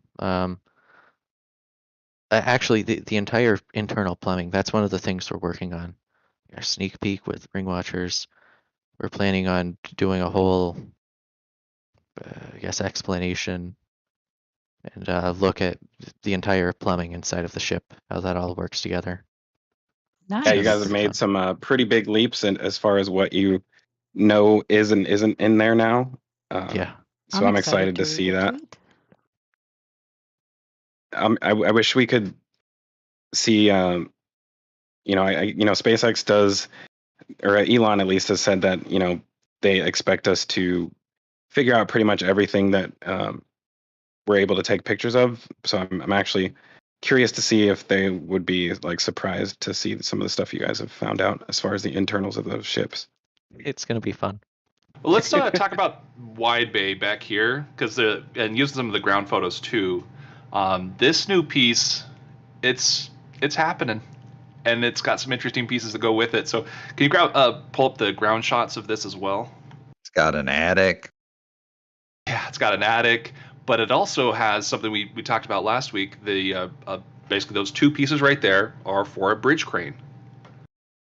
So that's a rail for a bridge crane, and then it's the picture in the middle that is actually the bridge crane. So we looked at the company, and it's the next picture over has a better view of it that's zoomed in. And yeah, this is the bridge crane itself. It's a hanging bridge crane. So this company, they make a lot of conveyor belts. They do make some crane pieces, but this one was a bit different. It was looking more like a conveyor system based off the other ones they had, but nope, it is a bridge crane. And the tarps coming off really help in showing. So it's 3-point-something tons capacity. So that's enough for Raptors. What is the I tonnage have to eat some crow on this one. Doesn't mean that necessarily Raptors were going to be put in there, but it's enough for that. Why do you have to eat crow? I just don't think there's going to be Raptors in that building. Oh, but you said parts for Raptors, potentially. Well, there's also a lot of other smaller parts that could be lifted by this crane, like the booster shielding and other smaller subcomponents. It doesn't have to be Raptors, but it could be. Makes sense if it's a storage area, right? If it's their place of keeping all their materials, it would make sense that they would have that bridge crane. Although I don't. What was the tonnage you said, Thomas? It's 3-point-something tons. Yeah, We don't know what the decimal point. That point much compared to all the other ones. So it makes sense that it would be. Is there a decimal? There should be a decimal or maybe another digit somewhere behind that. Maybe it's like 3.5 tons because that might be a 2. 3 and or then 1 5. and then divide by 2. 3 and a 1 and divide by 2. Well, So no, that's it's like I'm looking at the 7,000 pounds. character. There's a slash, and then there's a 2, but the decimal place would be the slash. Three and It's a just half. there's 1/2. yeah, 3.5 tons maybe. Are you looking at the right picture? Yeah. It's just So we've got a there's big the tarp in the 2. way. Yeah, there's a slash right here, and there's a 2. So we're thinking there's a 1, 3, and then a 1/2. 3.5. Or it could be a third. It could be a I read third that as as Joe's ton. well. don't know. It's somebody's last name, and they have a cap. Joe's ton of cap. So on looking at that backside again, one of the things that I was kind of hoping that we would maybe see is that like they would be able to back like flatbed trailers into here and then offload them using that crane, but without an actual place for them to pull forward, which we haven't seen yet. It doesn't look like that's going to be the case as far as like having an actual offloading dock where you can bring flatbeds in, unless, well, we know that there's no door over here anymore, right? There's no door there. There's no door to the right. It's just for the boom lifts and scissor lifts going in and out that they even leave it open. So that's not going to be a door unless they turn it into a door way after the fact. But you can see that the Z-girt, that's what that lateral stuff is called, that is going to be covered up like they did above. Interesting. Yeah, I really like just watching the way this is turning out, mostly because it's a building within a building. And they've had to integrate the natural structure of the mega bay in order to do this. So a lot of overhead potential storage space that's lost there, but I'm sure they probably don't mind. I'm actually interested as well to see what they end up doing up here. I haven't seen any like actual utility lines get ran up here yet, so I don't know if it's just like an attic, but I'm sure there'll be some sort of offices up here at some point. The siding will probably go up long before then, and we'll probably not be able to see all the electrical going in. Well, maybe they'll actually run it before they put the roof on. That would probably be a good idea, at least. I hope we at least get to see the conduit. That would be nice. That'll give us a good idea of what they're going to do up there. So we're going to definitely keep our eyes out on that. I don't think we have any views from the inside of it this week. No, we don't, but we do have this really cool picture of the back of the mega bay. That is so awesome. Like that's one of the first things I think Mauricio came in and took was pictures of this area. It's just the coolest lighting. This is the best place to stop first when you get to Starbase, especially, if you've followed it for a long time and then seeing this building in particular be constructed and then to actually stand outside of it is pretty awesome. But I'm going to move us through the rest of through the other side of the build site, because I think there's some more to cover over near the north of the Star Factory. So let's see. I'll take us over to the Star Factory, actually. And that's still the same nose cone, so let's move over. Yeah, there is a ground photo just to the left of this photo. Looking into the Star Factory, you can just barely see a ring. What? Below your mouse. Under the door, you can just barely see. Oh, wow. Booster. So that's Booster 12's at section. Oh my gosh. Getting ready to be flipped. That's crazy. Yeah, actually, I will say this: Starship Gazer, in his recent photos, he saw a section being flipped inside the factory. What? Yeah, that was like very, very lucky timing. Well, we may have to save that one, but he does have another awesome image just showing the inside of the Star Factory, what it looks like currently. So maybe we can show that one, which shows just how many ring sections are in there, because it's pretty intense. So if maybe somebody, if actually Pleasant's able to grab that for us, that'd be really cool. The night shot. Is he still with us? I think he is. Not sure. He's a drifter. He comes in and out. That's fine. We'll find it. But yeah, from the aerial view, looking at the just the yard out in front of it, this is like kind of giving us a sign of how complete they are in there. And even though we've seen tons of rings in there, we're not exactly 100% sure like where they're at as far as construction, like the internal construction stuff goes. But I mean, there's a massive amount of rings inside of there. I really hope I can find this picture because, oh, here we go.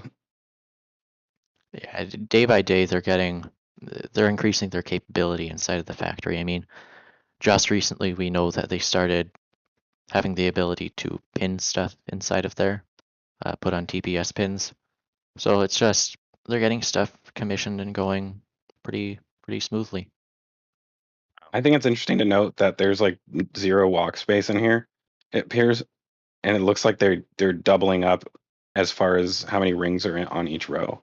So I guess I kind of expect there to be 5 rings in each row, but it looks like there's actually 10.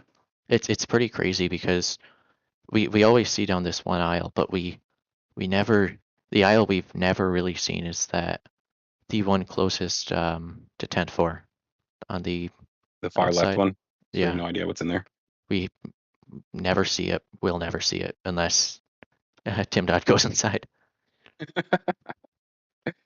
Yeah, So- that'd be kind of crazy to walk through there now and film something because I mean you'd be constantly looking up, just because there's no like clear space in front of you when you're walking through there. It appears like there's, I mean, if they can fit 10 in one row, that means that they can fit 30 ring sections in their total. Sorry, yeah, 30 ring sections in their total. It's a which is corn maze of crazy, yeah. rings. There's no way you could look. There's nowhere to look but up or down. I mean, yeah, and it's baffling because you have all of these rings there. These are all manufactured inside of the factory. Like they were just built there. They get produced in there. There's no moving around between tents anymore. It's just it all gets done. It's efficient. Yeah. Like how the speed of this seems to be going faster than what their normal production was as well. In this one building. Yeah. It's crazy. This building, Star Factory, is already producing at or faster than Tents 1 and 2 did. It's baffling how quick they got this thing online. Yeah, not having to pull things out of the tent in order to flip them is a pretty major change for sure. I think that makes all the difference. Flipping and sleeving inside probably takes a half an hour instead of however long it took before. I imagine it's a fraction of the time that it was originally. So. And it's a much cleaner environment too, to add onto it. So like aerospace grade stuff can actually take place here, where previously it's all been out in the field or in the tent where it's not super clean, but it's clean enough, I guess. Here it's like you can really control the environment. And I mean, the sad thing is just we're going to be entering the dark days of knowing how exactly it's designed, because since things stopped exploding, like they stopped doing the landings and having RUDs, flipping sections and doing that kind of thing was a big way that we learned how the inside of the vehicles looked. We don't have that anymore. Without another RUD, you guys are kind of screwed. We just a little bit screwed over, but Got some good news for you. There'll be more RUDs. Just not on the launch pad. You might have to see them from Hawaii. Yeah. We spotted a floating pipe. Figure out where it goes. Oh, we will. We will. And 2 minutes later, we will have figured out the exact placement of it, everything. Yeah. So, is there any chance we could get an overhead comparison between? I know we just had Greg Scott took pictures of the completed tent at Cape Canaveral, and man, they moved lightning fast with the construction of the shell of that tent. And yeah, I can show one of those really quick. Give me 1 second. And the Star Factory, what I found interesting about the Star Factory out at Roberts Road was it is not the same design of what they showed in that render on Elon's slide deck. Right. I mean, it's the same concept, but they've definitely changed a lot. And you can see the roof, obviously it's going to be sloped in case of rain and things like that. But there's a lot more stepping up between sections. On the lower portion, there's like 3 different times it steps up. The higher section, there's 2. It's pretty interesting, the design changes that things like these go through. Well, the one thing I don't like is that you can tell they're not putting in windows. Yeah, not in this building. I hope at Starbase.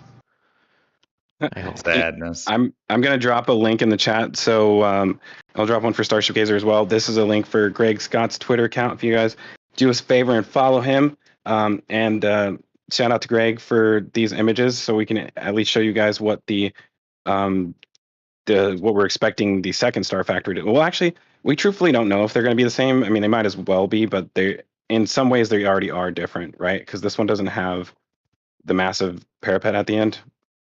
Whoa. There's a wait, parapet does there. It does have it. Question. Which is the first and which is the second? That's a question. What is We're the the first first. section? We're the first because we started groundwork first. They're Yeah. the second because they're later. But they're going to arrive the finish line first as far as the Yeah. completed factory. But we'll have the operational factory first because it's currently operational. So Yeah. we both win. Okay. We agree on that. So when do you I'm think the anticipating solar panels on this one for some reason. I don't know why.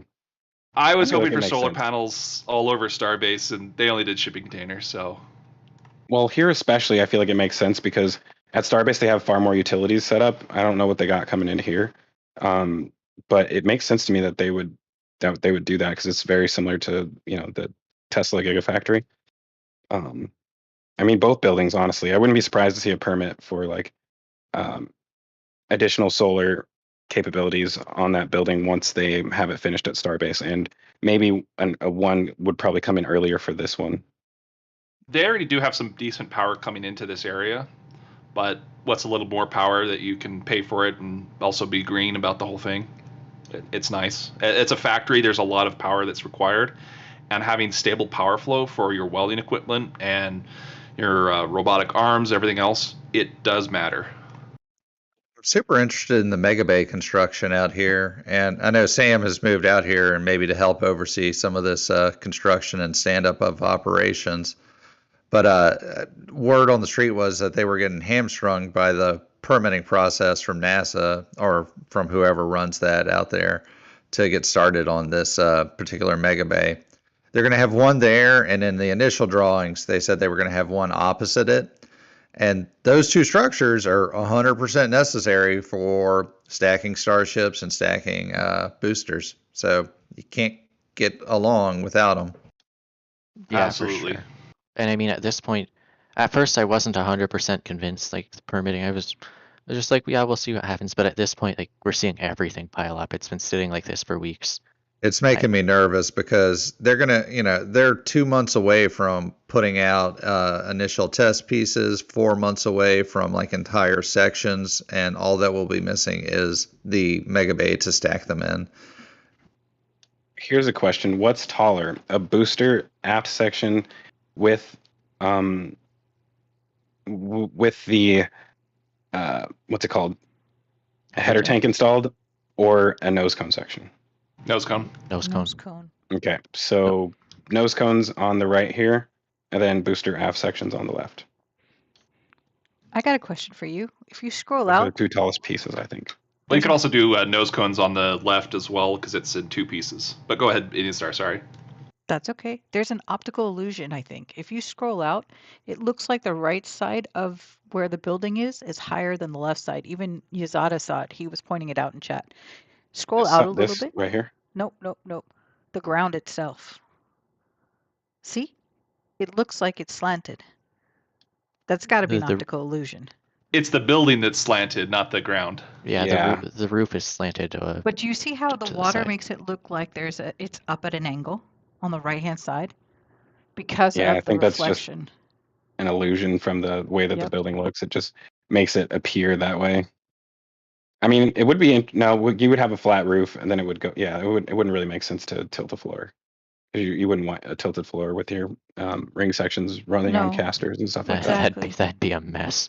Oh, that'd be terrible. It'd be a sight Well, to everything's see. all together now. Yeah. It's interesting to see the mounting height of those final bridge cranes being above the entire roof of these other buildings. So this one, it's tough to see, but it looks. Oh wait, Yeah, I there's think one that's there it too. right here. Yeah, so you can see it's probably about a meter or two lower on that side of the building. So very interesting to see what sections they end up putting on either side of the building. But I mean, for me, it makes sense that your booster aft sections and maybe the first part of your nose cone before it's fully stacked go on this side. And will the crane move them from right to left or front to back? right to left, right? Or left to right? Sideways, So essentially. from the image perspective, it would be from the bottom to the top, basically. That Yeah, because you did want not to help. move it over towards the mega bay. Right. So that would be sideways to me. Okay, thank you. Yeah, and this right here, I don't know if ring sections would go in and out of this door, even though, I mean, it's clearly tall enough for that. But do these look like loading docks Yeah. finally? Okay, so we finally got some loading docks. I was going to say this could be a large door for trucks to drive through, but I highly doubt they would need anything that large. This entire area, I would have to look at the ground plans for drainage, but over at Hangar X, they did something neat, and I hope they do it here as well, is you basically dig down in this area where you have all your vehicles go, just like this one. Yes, to the left. Nope, yep, to This the one? left. Right there. Down So the hangar, so it's basically ground level for everybody inside, but the back of the truck is further down.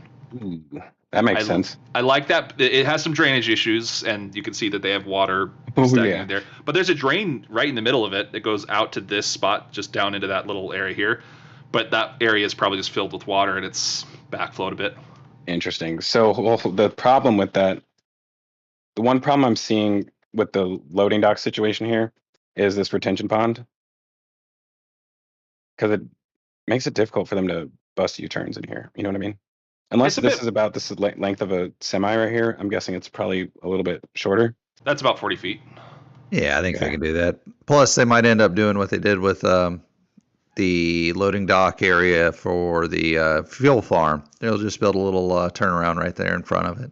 And you can also do angles as well. Or they have so you don't have that issue.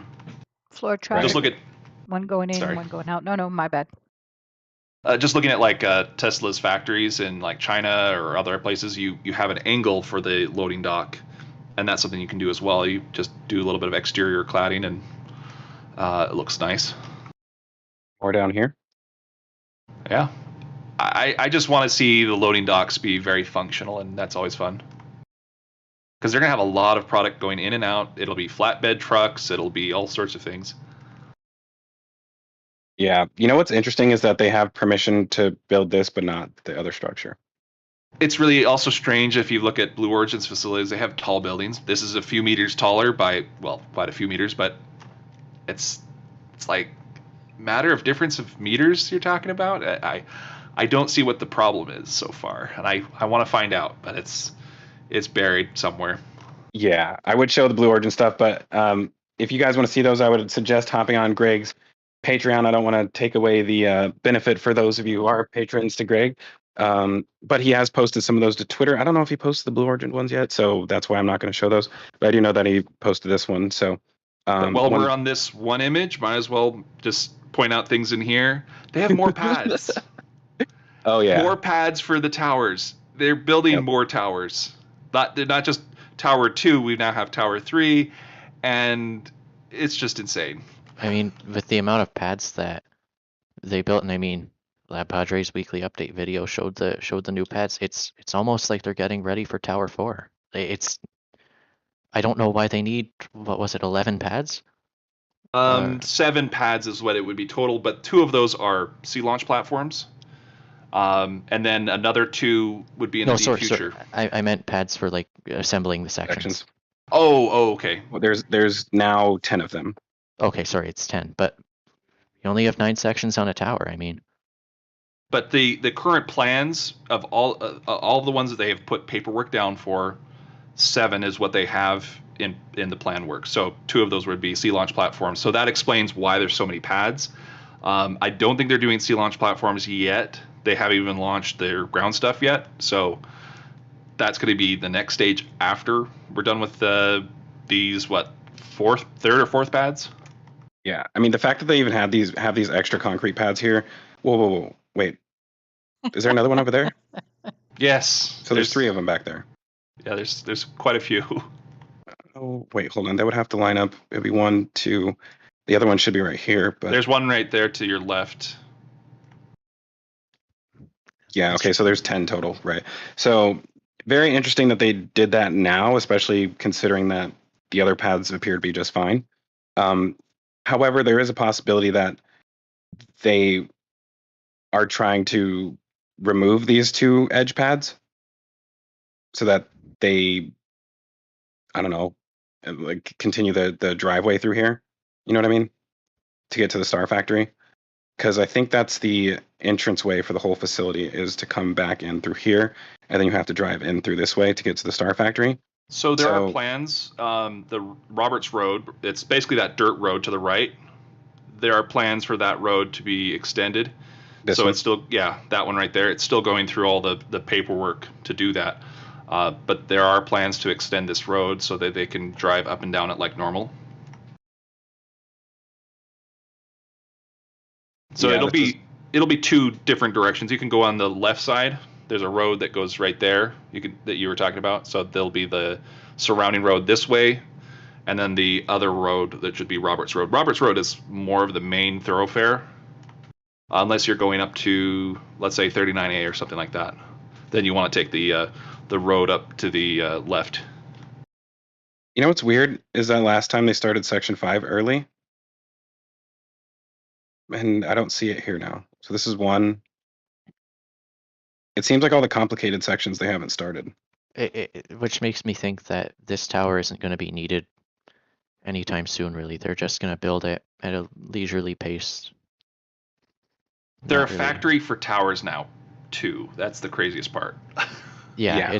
It's not like they're rushing out a tower to 39A this time, though. It's Time to get it on Phobos. We don't even know where the technically the 3rd tower is going. Yeah. It's so confusing. That's very strange. All right, well, let's hop over back to Starbase, shall we? Yes. So real fast, Thank you, there's Greg. a question that is asked. Oops. Jonas is asking, what's the state of the OLM for 39A? No idea. It exists. It Fair exists. Back to We've seen Starbase. pictures. I've went through, looked at back and forth. They've been adding more pipework.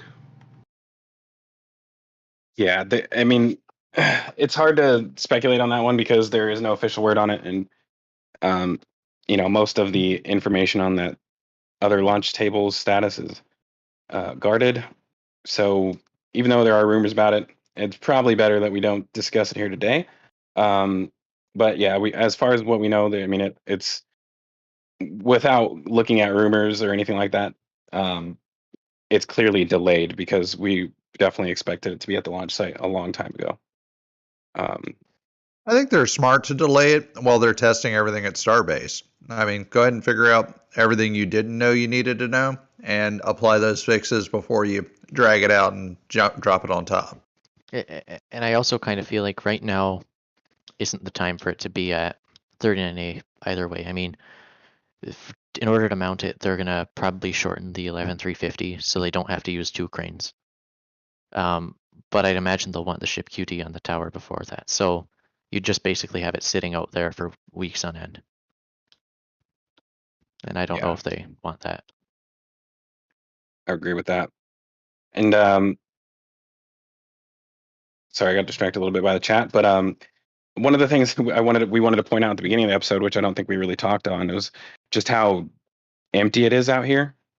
Well, obviously this is a Saturday, but it's very rare to see this parking lot empty like this. What were we gonna say? This is a Sunday. That parking lot is a Sunday photo. Oh, yeah. I suppose it is a Sunday. Weekends are slow. Sundays are the slowest, except for Sundays combined with a holiday. Those are pretty much deader than dead. All you got is security guards, and that's about it. Then you have the weird Sundays where everything happens. All hands on deck. Is that what you mean? Oh.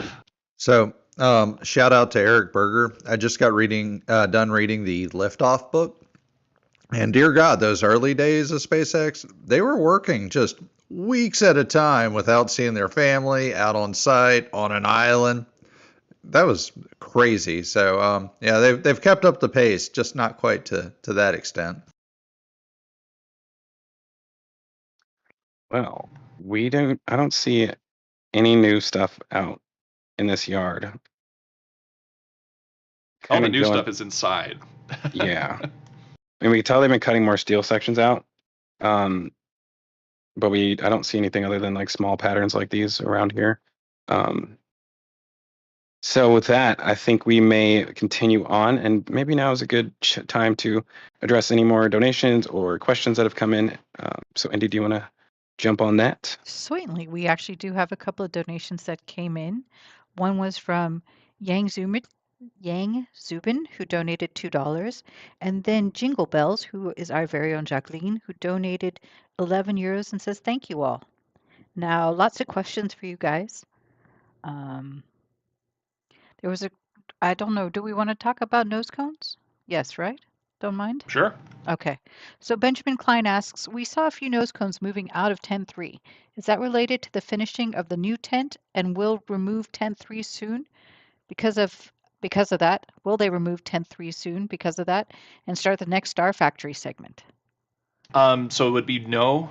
The tent 3 will be the last tent to be taken down. So tents 1 and 2 here to the top right, those will be the first tents to go. And in their place, as we saw in the Greg Scott photo, we're going to see the larger section, and then the middle section will be built. It's going to be kind of an odd order.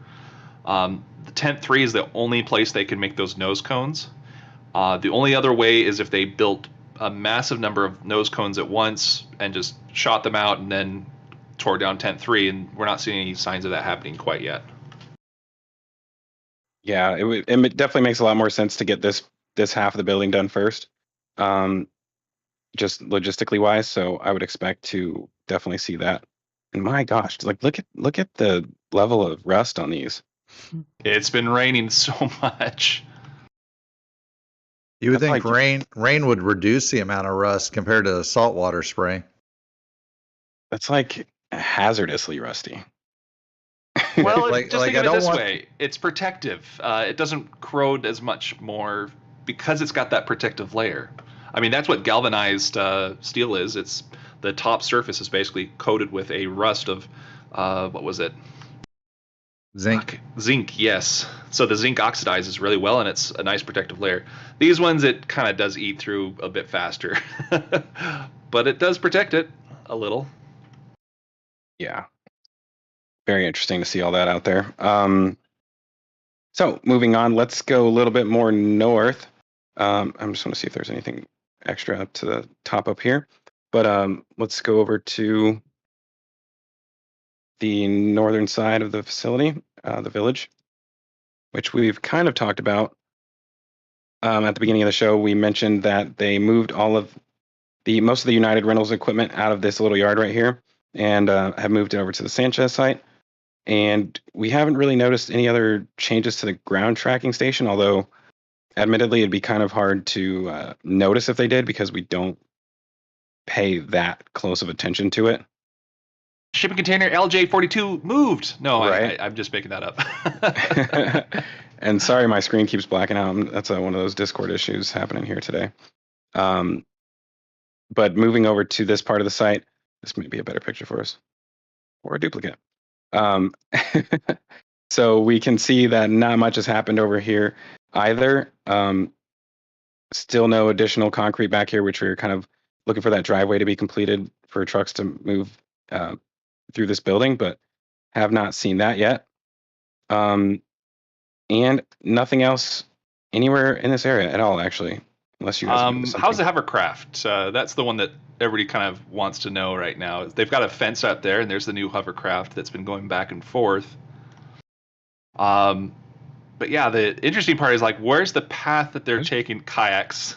Jets? Are those kayaks? Yeah, those are kayaks. Yeah. So yeah, they've been taking this path up, just you can kind of see it. That's where the mud flats begin, and it goes into the water after that. But yeah, go to the left real quick. I just want to see the path that they take. Okay, so they have fixed this area just to the left of the volleyball court. So people are coming in here and are being picked up by those two cars, it looks like. Nice way to get to work. Very quick. It's a 15-minute float across the water. That's awesome. More of a hover than a float, right? Yeah, well, this week, yeah, it's a hover. But yeah, the best part is that this past week it's been inundated with water. The road basically was impassable for a brief period of time there, and as you saw in the weekly for La Padre, it just was bad. We couldn't get to the cameras, and SpaceX workers would have to only take the ferry for that brief period of time to be able to get here, because it's just that bad. Yeah, you can barely tell by looking back here. It looks decent. Well, that's just the high terrain. The mud flats Right. are further back. Yeah, for sure. I may have some long distance photos of that show this back part of this better, but I will do that once we move over to the launch site. And on that note, I might as well move over to there right now. And the image you could look at is image 2720 for that one. For the long distance. Yeah, it shows you a nice view of everything. Wonder if I have that one downloaded yet. I may not, because they're still coming in. Let's see, 2720.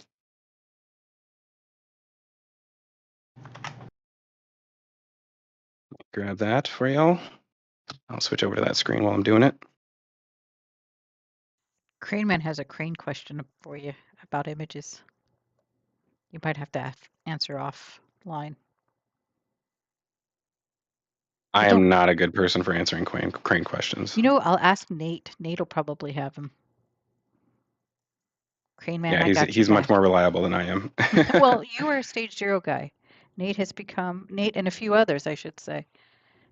So this area, you can see those little islands. That's normally dry, and it's covered in water going back. Yeah, last time we saw this, I think it was dry all the way out to here, right? Not that far out. So that's the deeper areas that you're looking at that are darker.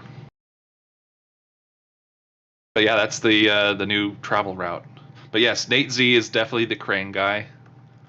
If you have any questions, I am Nate Z, I think is his handle here on Discord. So last week I thought they had one of these trailers in this back corner, but it looks like they removed it. And now it appears that they're digging actual bases for them. I don't know if they're to sit inside of here or if that's like the front porches that they're putting on them right now, but still developing in that area. And same thing back here. It looks like they haven't started those houses yet, but there are more frames for them.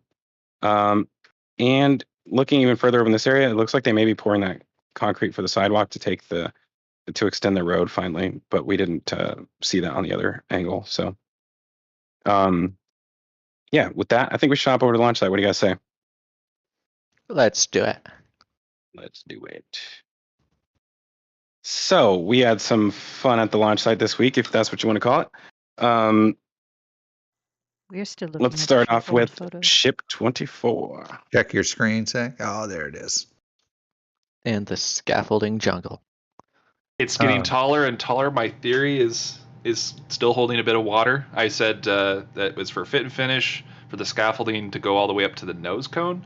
So far, that's mostly seems to be true. It hasn't gotten to the nose cone yet, but it's getting up there. This explains the scaffolding shortage in South Texas.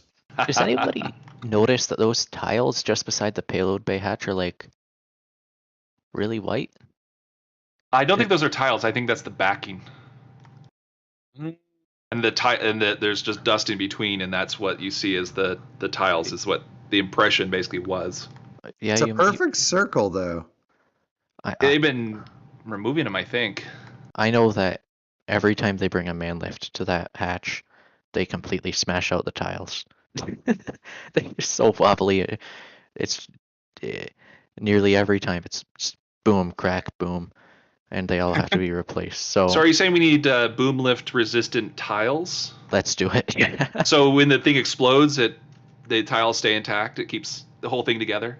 Don't know that's not, now it's just not shrapnel. that kind of boom. Those are still tiles. Look at that. Yeah, even from this angle, you can see there's still tiles there. It almost looks like maybe they've taped them or something. Or painted them. That's really weird. But they're white. You know what it might be? It could be that they broke one tile, and that's the dust from it, maybe. But it's such a perfect circle. Yeah, I don't know. It almost looks painted to me. So hear me out on the man lift bruising the tiles. They have Tesla that can do auto range sensing with cameras and whatnot. Why don't they develop a man lift that can figure out how not to slam into the ship? No, they do, but it's like $2,000 or $10,000 for the bar that detects the distance, and most people just ignore it anyways and run into things. Oh, good. Oh, yeah. But I thought that just caught my eye when I was looking at the photos. Just that white patch. More cowbell. Yeah, and we've seen them extend the scaffolding over to pretty much all of the hatches. There's a bunch of it around the QD area as well too. So we're looking to what is that a ladder? Yeah. Are you sure? Yeah, it's a ladder. They're about a foot apart for each one. There's about 6 rungs for each. What are those called? Ring. So that works out to be about right for a ladder. I also see a pulley in the middle of it. I Where'd it think. go? It's To your left, there. Is it right here? That looks awfully close to being up against the ship. That's a bit of parallax. That looks like scaffolding. It's a part of the scaffolding. The ladder is. Oh, okay. So that's how they get up and down this very quickly without using the stairs. Okay, maybe I'm crazy then. One more angle just to be sure. Yeah, it's back there, and you can kind of barely see where it ends right there. So Go ahead. while we're here, I just have to say, Ultra Purge. Ultra purge. Ultra Purge. Oh man, I love that. So yeah, we haven't seen any more work down here yet. We're kind of expecting possibly for them to remove the QD and do stuff, but we will hold on to see if they end up doing that. But moving forward, 24 having all this this tarp around the bottom of it, in my mind, either means that they're working on the stand or they're welding up inside of the engine skirt, and for some reason they don't want that visible. They've been doing some welding on the stand itself. The tarps are to prevent the air gas as well as moisture in the welds. I'm sorry, the air gas from being blown away. Wow, there was a half thought there. Yeah, I mean it's just odd that they have it like all the way around the entire edge of it. So it's been tough to figure out what's going on down there. But I think we'll have some more ideas here in the next few weeks as we see what they continue to do back there. We're doing a decent investigation on it right now. So we're looking into exactly what's going on back here because it's interesting to say the least, and it's very difficult to explain it in this type of setting. So we're gathering all that info so we can explain it to you guys as soon as we have all the rest of it figured out. But just be on the lookout for that. But as you can tell, at least on, I don't know if these were actually ever peeled back all the way on the left and right. Or, I'm not sure. Okay, but as of today, we know that a lot of this top row has been filled back in. Might be a good idea to get an aerial shot of that if one came down. Oh, good point. That's a fair point, yeah. That's what I'm here for. Only the obvious. Yeah. Let's take a look. And I don't think I have all of the aerials right now, so I don't know if I have a proper. These are so fresh off the press; they're still piping hot. So watch out; they might burn you. I do not have one from the other side right now currently. There is one shot. I don't know when it got finished uploading, but 03361.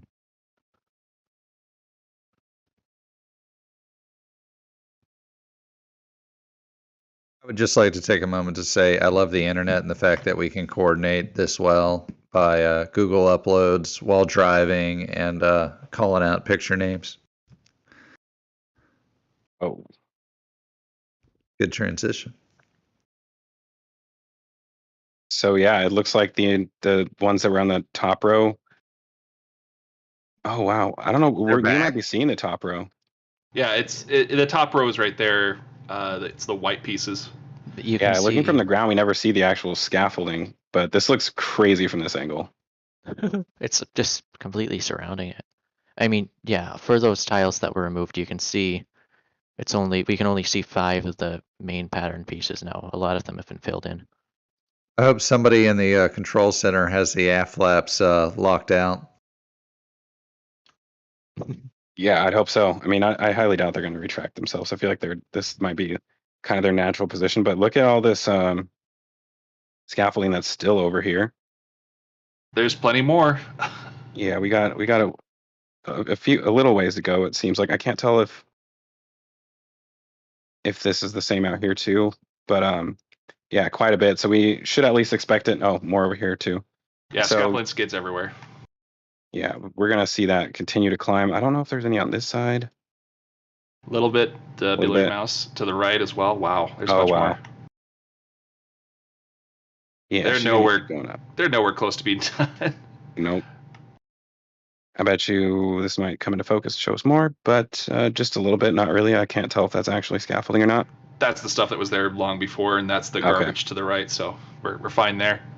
Cool. You want to go Oh, back to that ground shot? one more. Yeah, I'll go to the ground shot. Oops. 'Cause, yeah, that entire thing is very interesting. We can talk about what we can see here. Is there's a lot that's happening. Last time we looked at it on the ground shots last week, it was just the padding, the tiles were removed, and the pins were still in place. So now you can see that the pins have been removed, especially on that bottom layer. So that's the big one that you can see a lot of details. Are we talking about this? No, to the bottom layer first. This is the bottom one. So yeah, they removed all the pins. They removed all of the wool, that mineral fibril blanket that it's the white stuff underneath the tiles. And then you can also see that they have put on looks like a metal strip across the entire thing. That's those little pieces going up and down. It's not, I don't know what to call that exactly, because it's not exactly a stringer. It's not exactly even a doubler. It's barely adds any more additional strength to it. Yeah, it's very strange. They're just, yeah, so just to clarify for everybody, that's going right over a ring weld where a ring connects to another ring. And yeah, Oh, okay. they just decided to reinforce that weld connecting them together. And you said it's all covered up now. This strip is still uncovered as far as I'm aware. They started It's just- covering up the top ones. It's not visible from the aerial because of the scaffolding. Yeah, the scaffolding, you can see the wood planks. That's what was blocking our view. We could see the top one right here. And you can also see that each of these patterned removed areas are right over a ring weld. You can see it passing right through the center of each, and the lower set of removed tiles as well. It's like that. So yeah, they've gone through and removed everything on the rings. So every connection to the rings, they've got it open. So a quick theory crafting idea, similar to how at the top of the vehicle, so where they have the lifting points, they have these plates that they'll put on that will allow it to basically take over as the a place for the pins. So you actually have a whole pin system, and it's really easy to work with. And I wonder if they're going to do something similar. So they're putting a plate there, it's welded directly to it, and it has pins attached. So now you can just add the tiles, and the pins would be shorter, so you're not dealing with that. That would be my theory. The only problem is we haven't seen any welding of this area, have we? Other than that plate on the bottom big gap, I don't know of anything. I guess the question would be, how long would that take to do a welding job like this? So you're obviously looking at quite a bit of welding for that bottom one. So you'd see the welding take place, but the top ones, there's not much surface area to do, especially for that 1 inch or that one little gap where they connect the two.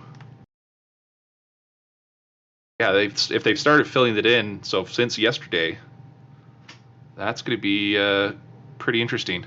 Because if it's pins, it's easier. If it's glue, it takes a little bit of time. Glue is annoying.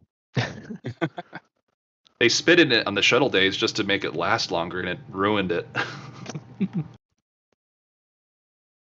And sorry, really quick, I'm just checking in on this area because we've been keeping an eye on these culverts to see if they've moved yet, and they have not, but they do have some additional of that road base. What do you call this, Thomas? It's like a nylon mesh nylon, yeah. or a ground cloth that it basically binds the ground together so it doesn't shift and move. It doesn't look like they're getting ready to do that over here yet. Well, they've been prepping that area for a while now, so it looks like they're getting a lot of that vegetation out still. And now that it's all muddy and flooded, they can't really do anything with it at the moment.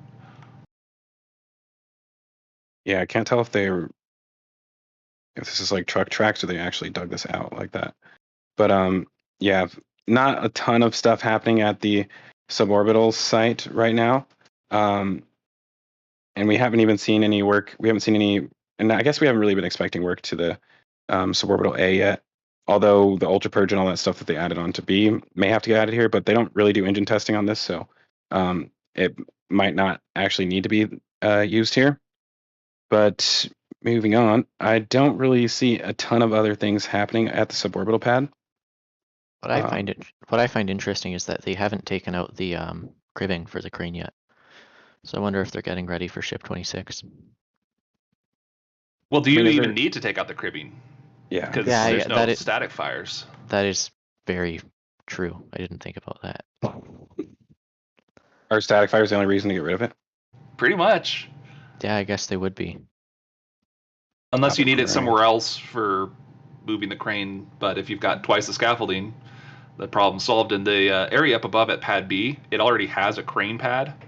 It's basically where the crane is sitting at right now. It's a larger concrete block underneath that. You can actually kind of see the outline of it a bit. That square right there. That's pretty cool. That's nice. But yeah, that's perfect for the crane pad. You don't need all of the wood. Yeah, for the cribbing, exactly. However, they do put on some sheets of looks like plywood, so when it rotates, that it doesn't destroy the concrete. So that is right here. Yeah. So when's all the scaffolding going up around the booster? Please don't. Never. Oh. There's nothing wrong with the booster. Yeah. It's more of the launch site itself. Jinx jacks. So let's hop over to the orbital tank farm, where we're actually going to start on the right side of it because I thought this was really interesting. Number one, it was really weird how many grackles are out here on this day.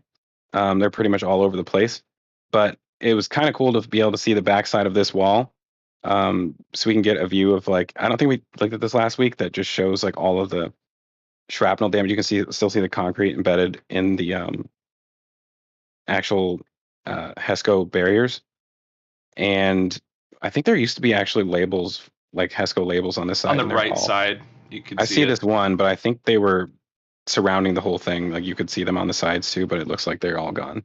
Between the shrapnel and the rain, I think that the fabric has seen better days. Agreed. Yeah.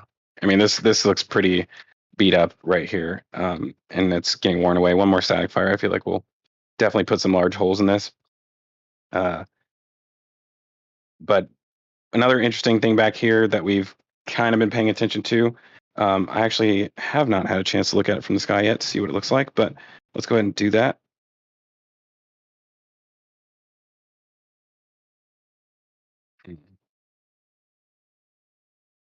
Okay, so they have ran some new conduit in between the electrical bunker, the controls bunker basically, over to the fluids bunker. And it doesn't look like it goes actually in the building yet, but they've at least ran it to this point. And then there's 2 new cryo tubes that come out of the building and run down through here and then come over to this water tank right here. And so it looks like they've finally connected some hoses. Wonder if these are pumps of some sort. That would be cool if they are. Actually, that could pull a vacuum on this whole thing and actually pump something into here if they want to do that. So interesting seeing this here. Oh man, and they have a larger skid to do the same thing, which we saw at the Massey's site, it's basically a larger version of this right here, 2 pumps, and then 2 inlets at the bottom, 2 outlets at the top. So I wonder if that will actually get moved over here at some point. And this could just be the temporary setup to make sure it works.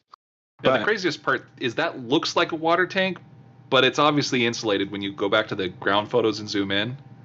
I have to eat some words on that one because I was looking at going, that's obviously a water tank because it looks like a water tank and smells like one. But when you look at it this way, it's like, oh, that's insulation on all over it. So there definitely is something going into it that it needs a bit of insulation. So cryo would definitely be an option here. But the strangest part, if you go back to the aerial view, it's that the lines go into the AC unit, basically. So just down to the right, and then just straight over. Are you talking about these? Yeah. Well, these ones have been here. These lines go in between the tank, and then the other set goes to here. Although I'm not sure if it's coming to this this compressor unit here anymore, because once they installed this, now they run back and forth. So very odd when they added this. I'm still not 100% sure on that one, but yeah, it's a very, very interesting little thing right here, and I'm having a feeling that we might actually visually see stuff happening here during the next testing event, but we will have to keep our eyes out on that one because we obviously it's been a while since we've had a static fire test or anything. So this is just one of those things that we have to keep an eye on, because any kind of change like this that happens inside of the launch complex at this late in the game is definitely something that's important. So, Oh, here's a crazy idea. You might like this. Could it be that we're looking at the electrical bunker's equivalent of a safety system? So they have a tank, let's say they put nitrogen in, and that's the pipes off to the left, and they could cycle it and everything else they need to do.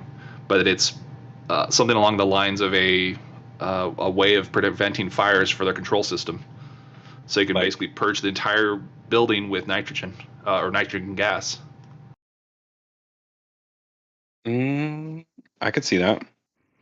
But the one thing I don't see is an air gas vaporizer. That's kind of needed, but instead of using water, you use sprinklers that are full of liquid nitrogen. Vixie's perplexed by the black insulation. She says black insulation for cryo?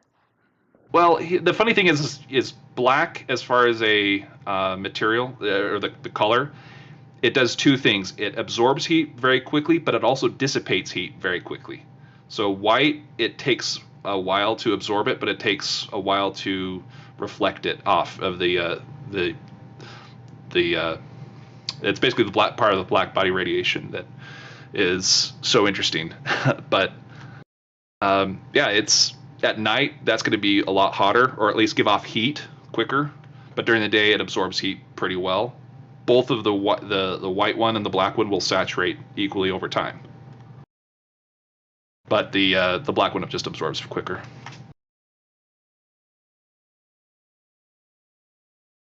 Fair enough. Thanks. See a more close-up image of what this is, if this is an intake vent or not. So moving on, we have another LOX pump that came back on site last week. So we had the actual pump here, the fourth out of 5 pumps is on site, and then the actual motor for this pump, arrived last week as well. So it's just sitting right here on this pallet. And then we also have, this is interesting. So we're gonna have to look at this from the ground too, and it may have moved. There was another motor there for methane, and now it's missing. Well, this little thing right here, I'm not really sure what this is, but it is. It looks like a motor of some sort for. I can't tell if this is a pump. But this was on the ground and it's no longer here. Ooh, labels. Definitely can't read those. I mean, it looks like it's a couple of pumps, a motor housing and then the pump that's just to the right of it. Initially, I thought this was some sort of like accumulator, hydraulic accumulator, but it would be kind of weird one if that's what it is. Well, the hosing kind of looks like that, or at least it would be hydraulic appearing, or high pressure. So you've got the flex hose as well. That kind of looks like the same stuff we have for hydraulics, let's say for the can crusher. And you've got some, looks like pneumatic valve controls. So there's a control body just up above that. To the Where's left. that? There's that one, yeah, and there's another one above it to the left. So it's a little bit of a long stem, or not too long, but it's a longer stem on both of them. Good point. Yeah, that kind of makes it look like it's going to be for cryogenic fluids. I think so. Very Small interesting. amounts of cryogenic, not a whole lot. Okay. I wonder if this has been moved, if I can find it in the flyover, but I don't think we'll be able to. I don't think I'll get lucky enough to find it during this stream. But looking at it from the air again, as I mentioned, we're still waiting on this last pump to get installed. Okay, it is still there. It's right here, I think. Super hard to see in that shadow. But where's the methane motor? I'm looking for it and I don't see it. So did it move? Is this it right here? Oh, I think that is. It's just so in the shadows to the left. I don't see it on the ground though. It would be to the right of those images. This one would And be to the the left of this one. Yeah. Wait, is this it? Yeah, there it is. Okay. I thought they moved it in the 24 hours between the photos. So these were taken Friday. The flyovers were taken just today. I think the ground photos were taken Saturday. No? Yesterday, sorry. I thought yesterday was... Oh, wow. Yeah, we're all turned around. Sorry. So these All photos are good. like super duper fresh. They're literally today and yesterday. And there's still some differences, which is kind of always funny to spot. But this one's not one of the differences. It's just can't see it. You know, they've been doing some work back here over the week, and it's been hard to tell what they're doing. I always see them walking on the top of this wall, I believe. And you can never tell what they're actually doing, but I noticed some erosion back here on the top of that wall, which I kind of expected to see. But man, this tank farm looks super clean right now, other than whatever's going on over here. But It's all that rain. yeah, right. So not much going on in this area right now, other than waiting for them to add those other pumps in. I mean, it feels like we're getting like actually close on the tank farm finally. I mean, it's felt like that this entire time, and then they keep adding stuff.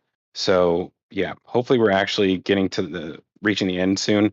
And with these generators leaving site will be another milestone, I would say, for the launch site. Because I'm sure they prefer not to use generators and actually have their 3-phase power coming in from Brownsville. They will always have some backup generators, I've noticed. So they'll have that as a capacity, but I will like to see the 3-phase power replacing a lot of this.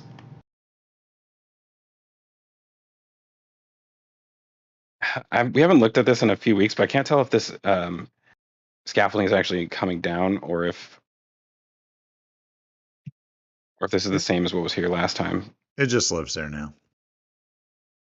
Yeah, hopefully they finish up with that soon. Kind of been checking in on that for like months and months, but still no real changes with that. So Kind of starting to think they gave up on the water tank. So Zach, backing up 1 second, you were saying that you think they're about done with the orbital tank farm. Do you think they're going to cap out at the number of oxygen pumps and methane pumps they have right now?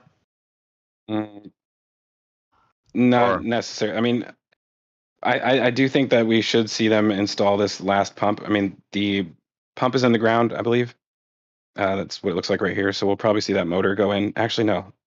It would be sticking up further than that. That's just a cap. So I don't know where the pump is. Sorry, but once that pump and motor assembly are put in there, that's it. And oh wait, is that 4 on the methane side? Yeah, 1, 2, 3, and the 4th one is what we're waiting for them to install. And then they're going to install the another a fourth LOX tank, and then but there's space for 5 of those, which we have not seen yet. Okay, sorry. Last time I remember counting, it was like 2 methane pumps, so I didn't realize they'd already gotten the 3rd and the 4th on site. My bad. It's 2 kettle boilers. We're hoping that they then eventually do additional kettle boilers as well. That would be nice. And it's all about flow and time. So it's that 1 hour, the engineered 1 hour turnaround time. Yeah, and you don't want to have too many kettle boilers because much like AC, if you oversize it, then it gets too cold, and then with methane, it can actually freeze into methane ice, which Yeah, it's can at be negative 283 Celsius to do that. That's dangerous right there.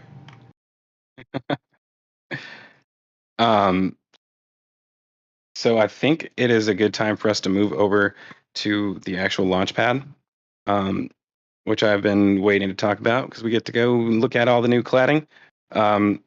We did mention at the beginning of the show that we think we found some more cladding for the standard cladding. So this is just the higher gauge steel that they use for that they're planning to use for the bottom sections.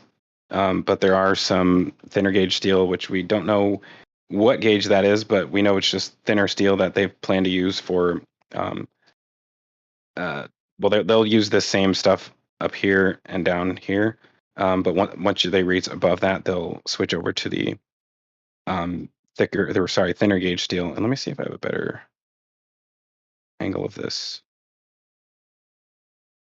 I keep forgetting that I don't have all of the pictures currently, so I may be missing some of those. I think I am missing those ones, but we can still see pretty well like what that looks like when they mount them on here. So somebody was asking about that earlier, how they actually mount these on here, and you can see that there's a tab on the actual cladding piece itself, and that just like goes up against on the tab, and then they put a bolt through it. So it's done on the outside. These are little like these allow them to get their hands through there and actually do that. And we did see a little bit on the other side as well too. Where is that picture? I believe they were installing.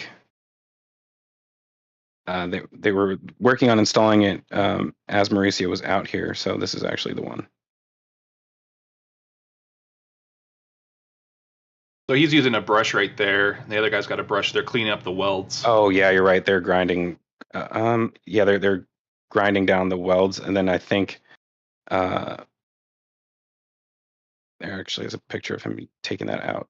He's using a brush. Yeah, the other guy's using a brush too. Okay, so yeah, they're both brushing, and then I did see them using a grinder at one point, but I don't know. This might be it right here. They're preventing cavities. I actually don't see it. I can't remember where that one was. But so are you looking for the cross piece that goes at the bottom?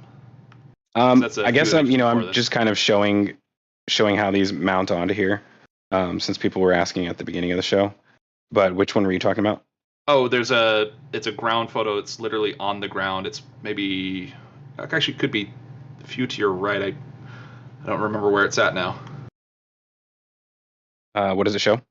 It just shows the ground piece, one of these pieces directly that they're about to pick up soon. Oh, it's on the ground. So maybe that's in this one. Yeah, that you have to go to the bottom. There you go. That's the one. So you can see the actual pieces with the hole in it. And this is one of the side pieces that goes to the left or the right. Yeah, so this will go. So yeah, that was the bottom piece that we saw, the bottom end, and it goes to the left. I wonder how they attach at the bottom. So that was the other part. Go back down to that gray bar down at the bottom. It appears that is what they're going to attach to, is that piece behind you. Oh, so they'll add that gray bar on. Yeah, so the gray bar goes on, and then it attaches to these. So if you go back up, that goes a long ways horizontally to the top of this, or the top of the concrete tower here, or concrete pad of the tower. So along where there's the feet are at. Ugh. Wait, are they adding it right now? Not yet. They're looks like they're about to add it soon.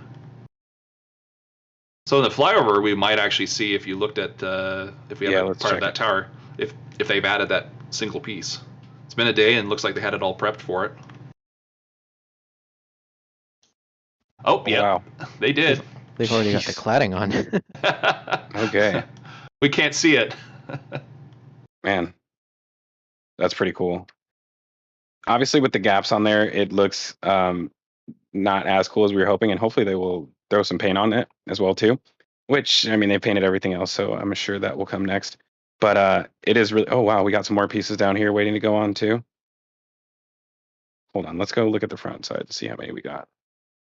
So we can use boom lifts all the way up to basically the, let's say, SQD area and maybe a little bit higher than that, and a crane to lift these pieces.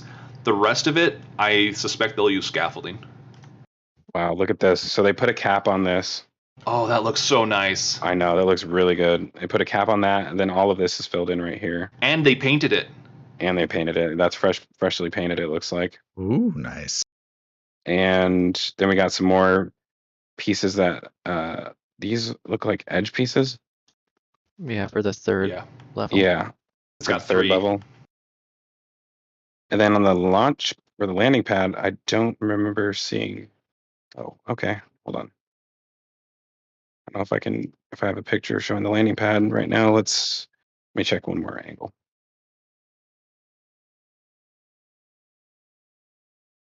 This will do it.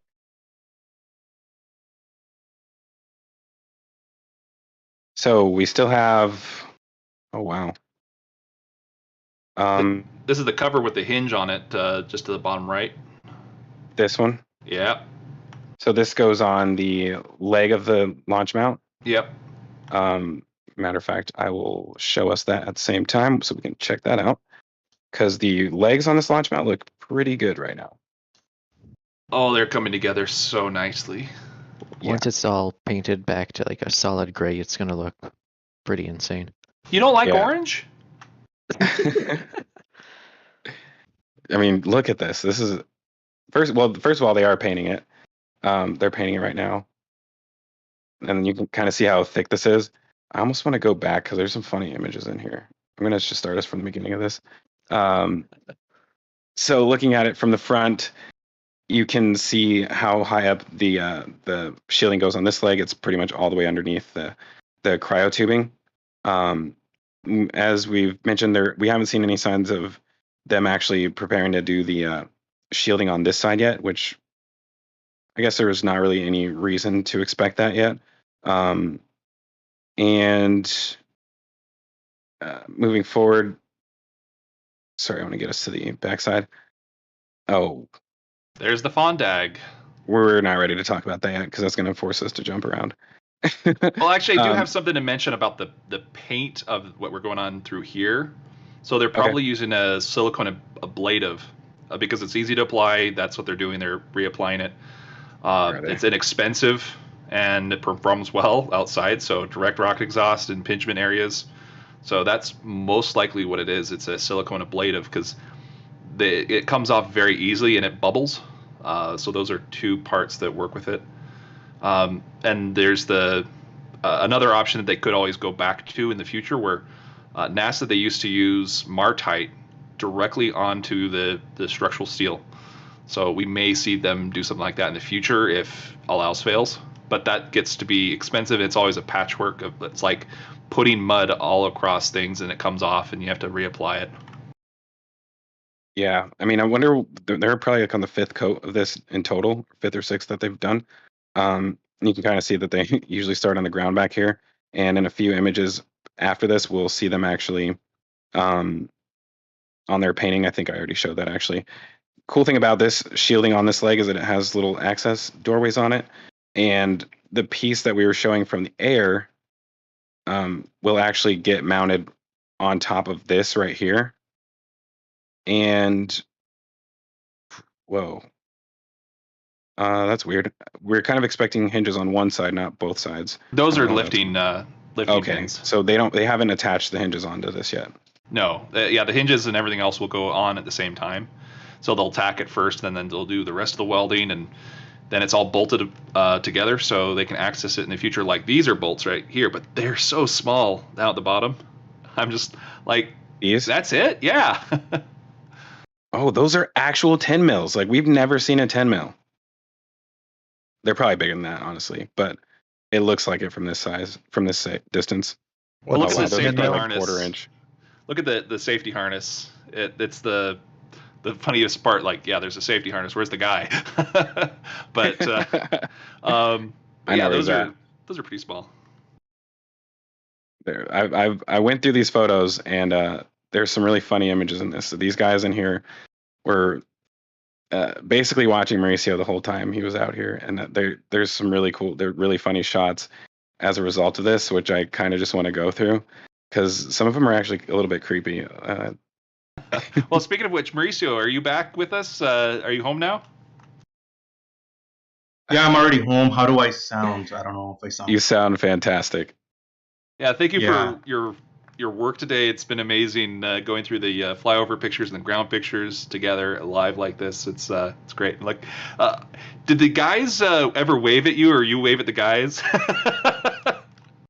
I saw him looking at me, but I didn't really think much about it until Zach called it out earlier today. He's like, "Yeah, I don't think I think they were impressed, or they were just keeping an eye on you. One of those two things." It's Yeah. just funny that he has one eye on him the whole time, and then after this, he took several pictures with him still in that same spot, and then out of nowhere, he's outside watching you. This is a man. This is a man contemplating his life. That stare, that is awesome. A few pictures from there.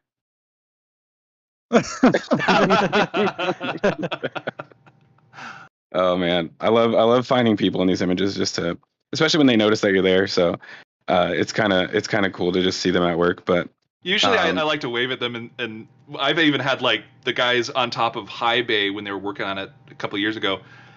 I was looking at my camera and taking some pictures, and I noticed there's some guys waving, and I realized that they're waving at me because I could see my big old telescope of a lens.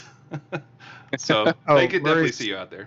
Mauricio, I had a question for you. Did you see the new sign saying, this is a wildlife area, not a SpaceX viewing area, don't enter?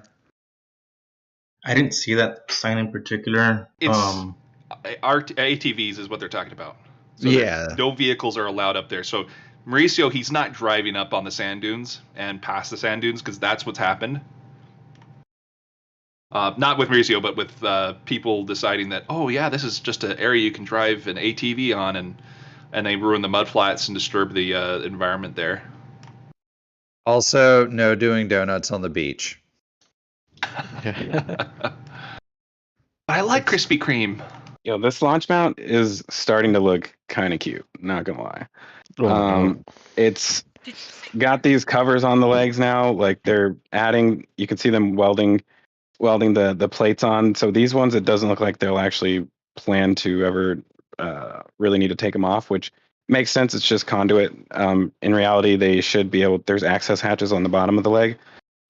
They should be able to fish things all the way up to the top. It's pretty easy to do. Yeah, that's just gonna be power and data. So you just fish everything. Yeah, so that's why this is the first side to get actually fully covered up, because this is truly done. And it's really awesome to see. They're kind of painting as they go a little bit. But it's weird because, we're so used to seeing all those conduit run up the side, but when it's done, it's almost difficult to tell some of the legs apart from each other just because they overlap so much more than they did in the past. Like this one on the side right here. Is this part? No, they had this part on before, right? Yeah. I think Last that's week. a bit newer. They had new, one on and the other wasn't. It's newer, but it's not like new. New. Yeah. Yeah. So we got that on that leg. We saw the piece in the overhead for the other leg, I believe. Oh, okay, I remember I actually wasn't able to see it in these pictures. It was the orbital tank farm picture that I had to use to show that one, so I'll do that instead.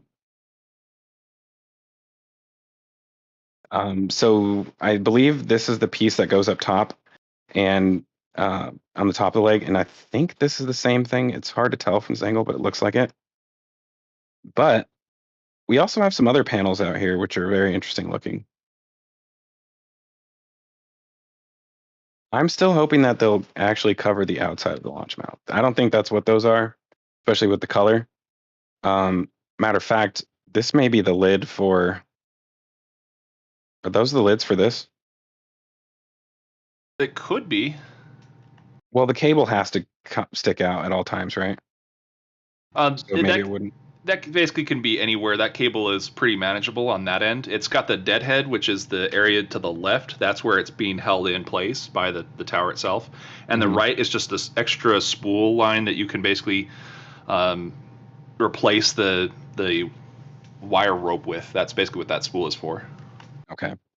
So go back to that picture of those two pieces over there. Whoa! Oh, there's some more. Those are definitely for the legs. Wait, why are they this color? They've been painted. Hold on, look at the shape of that. Or Wow. they're copper and they oxidized. Nah, they wouldn't use that. It's too soft. Man, that's not even the same color as the legs, is it? I guess it is. Well, the legs are kind of not painted, so those are painted, and you have to look at like the OLM itself, where it's not as crispy. Well, these are too wide to be caps for that leg, and for sure this one is definitely too wide. I wonder if these two are for the sides of the leg itself. So the one that's up on the top left and the one that's just on the bottom there, they look like they're a matching pair. Oh, look! You see this right here, Thomas? The little triangle thing right here. That's looks like a bolt. Yeah, that's the same that's on this one. Unpainted. Wait, is that the same piece? Similar, but the weird part is the one to the bottom right, it squishes together. These ones are parallel. I think. Maybe it's a shadow that's throwing me off. Yeah, this one is like. But we're getting the coverings, which is huge. The thing that I was thinking about is the OLM itself. If you want to take a picture of that, the side of the OLM from the ground. Yeah, let's do that. You were talking about basically putting up the paneling or some sort of cladding up at the top. So I guess 3 pictures to the left will be a perfect one, or that might work. So a simple solution to covering this up for those areas with the pipes, you could basically use stainless steel that's like 4 millimeter and just tack it and bend it, or just put it up in panels. It basically just needs some blast cover. That's all it needs. And if they don't do that, I mean, it does appear that they're not going to do something like that, considering that they have these heavy duty covers on some of the boxes out here. But there's other boxes that don't have those yet, which I'm still expecting to see covers installed on. Well, they're also just painting the pipe, so there's that. Are you talking about these ones right here? Yeah, that pipe and all those pipes, they're painting them. So either they're trying to do some corrosion prevention, or they don't plan on covering them, which I want to see those covered. I have a feeling they're not going to cover at least what's underneath here. Yeah, what's underneath there, I don't think they should cover. It's just the stuff above those lines they should. Yeah, especially the conduit, I would say, because you wouldn't want like your conduit failing, if it actually got dislodged from here somehow, and I don't know if there's a critical system that relies on these. But I think this conduit is actually just for the elevator, the motors that pull the work platform up and down. So it may not be that huge of a deal. Really, it's better if it's a bolted system, thinking about it. You don't want to weld it because you want access to everything. Right, that makes sense. Looking at the other side of the back side, hold on, let's see if I can get a good angle of that. What the heck?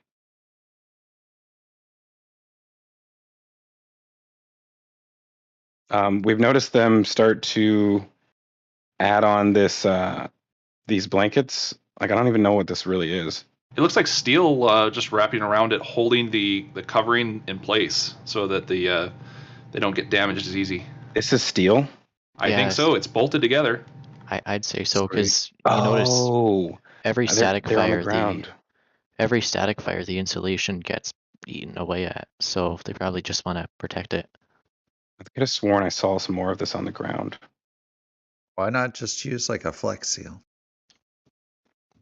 I don't know if that's enough for what we got to do out here. 2,000 Um, degrees. I did see a piece of this laying on the ground, but now I don't know where it was. But either way, we can still see it from that angle. I'm not gonna get us all distracted and go look for that right now.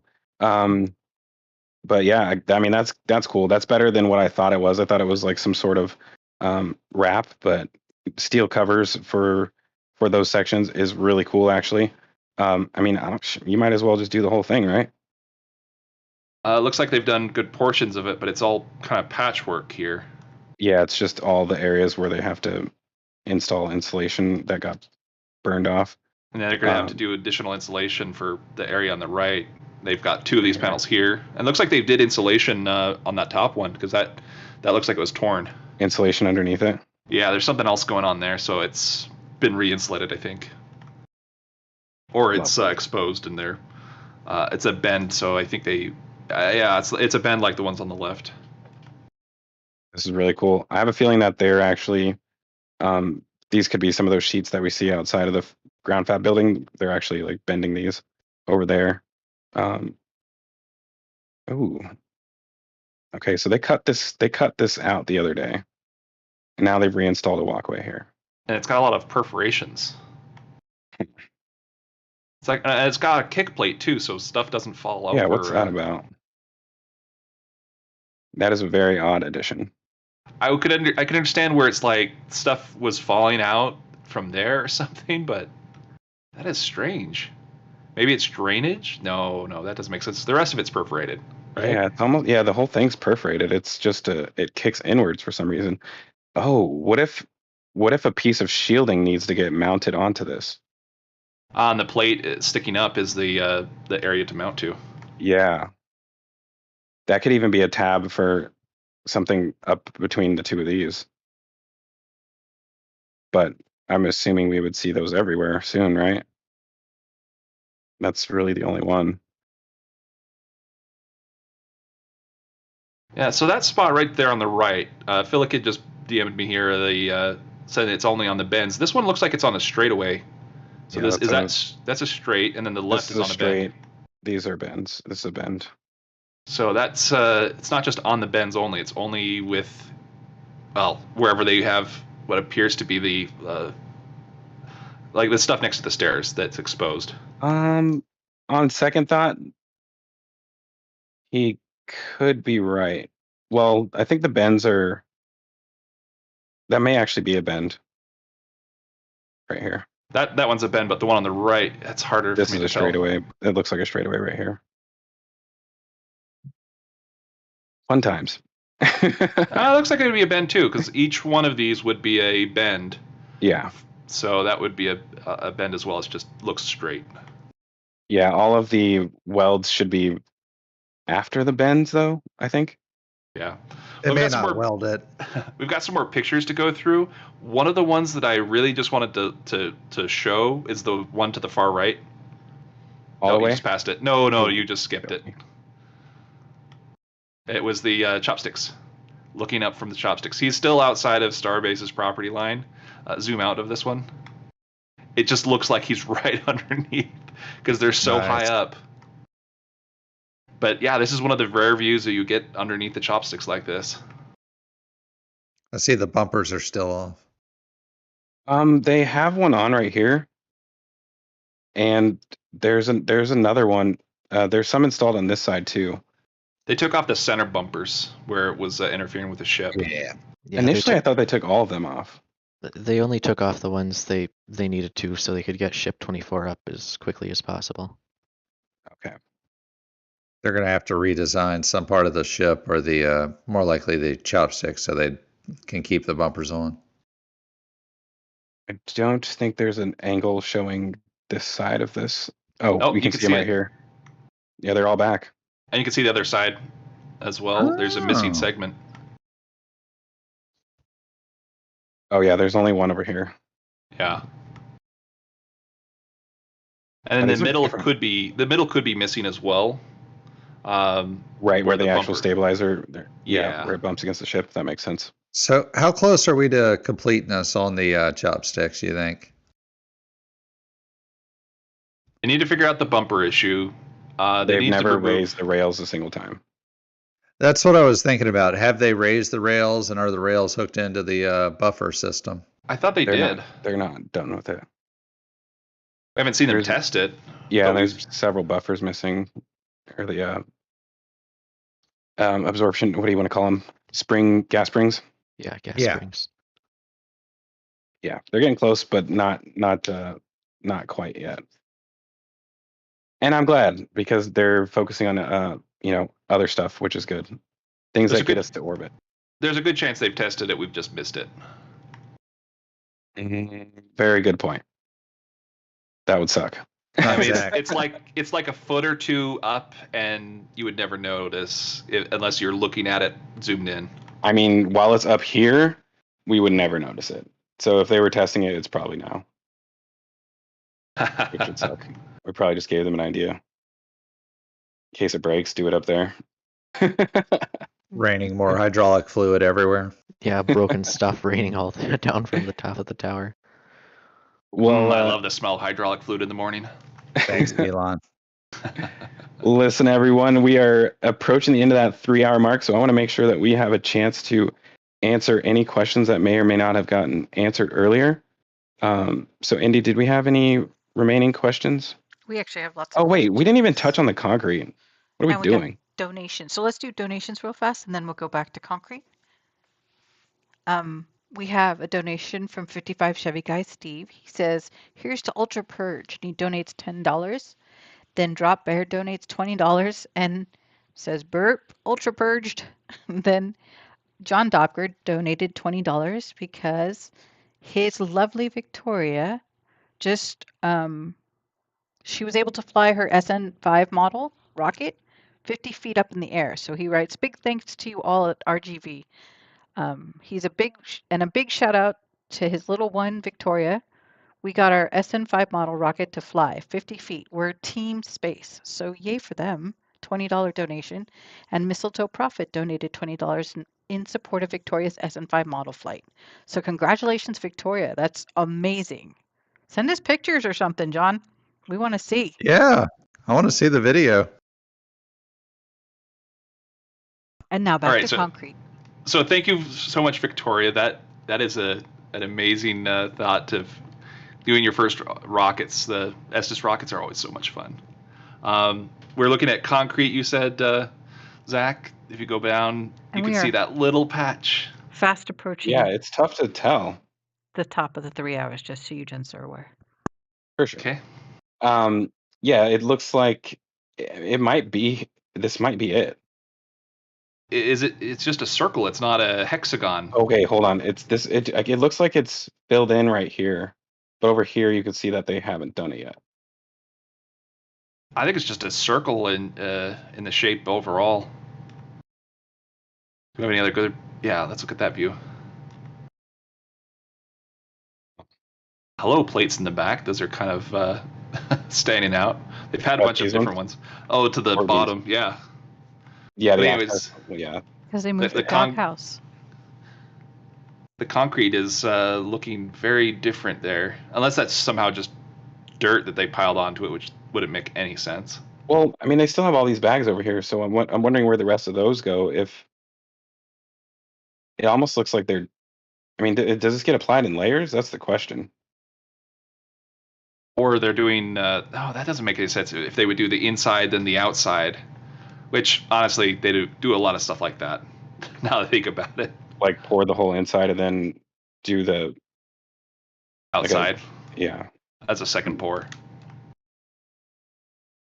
But they could also just have a lot of extra because they know they're going to need it. I see some people saying that this is just dirt in here.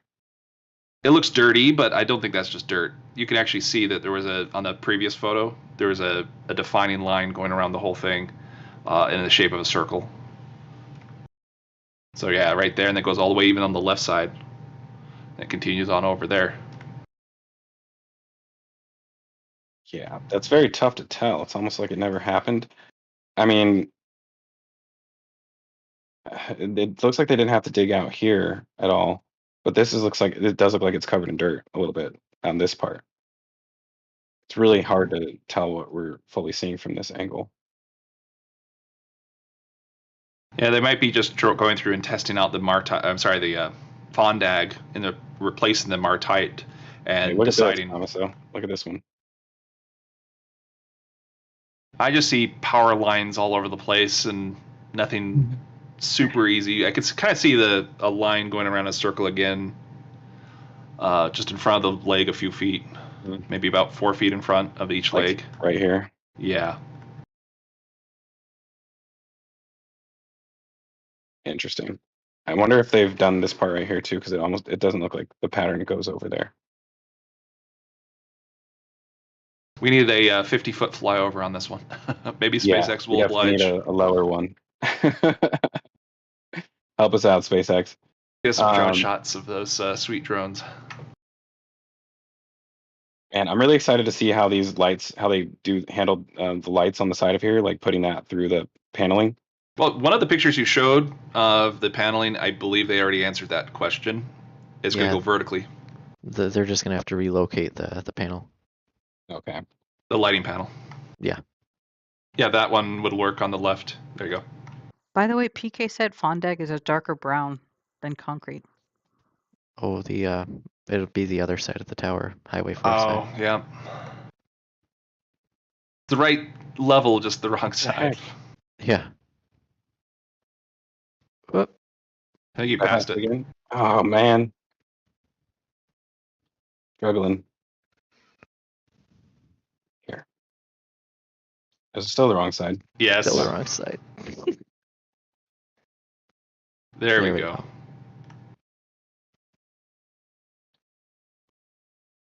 Loading. So there's your answer. Huh.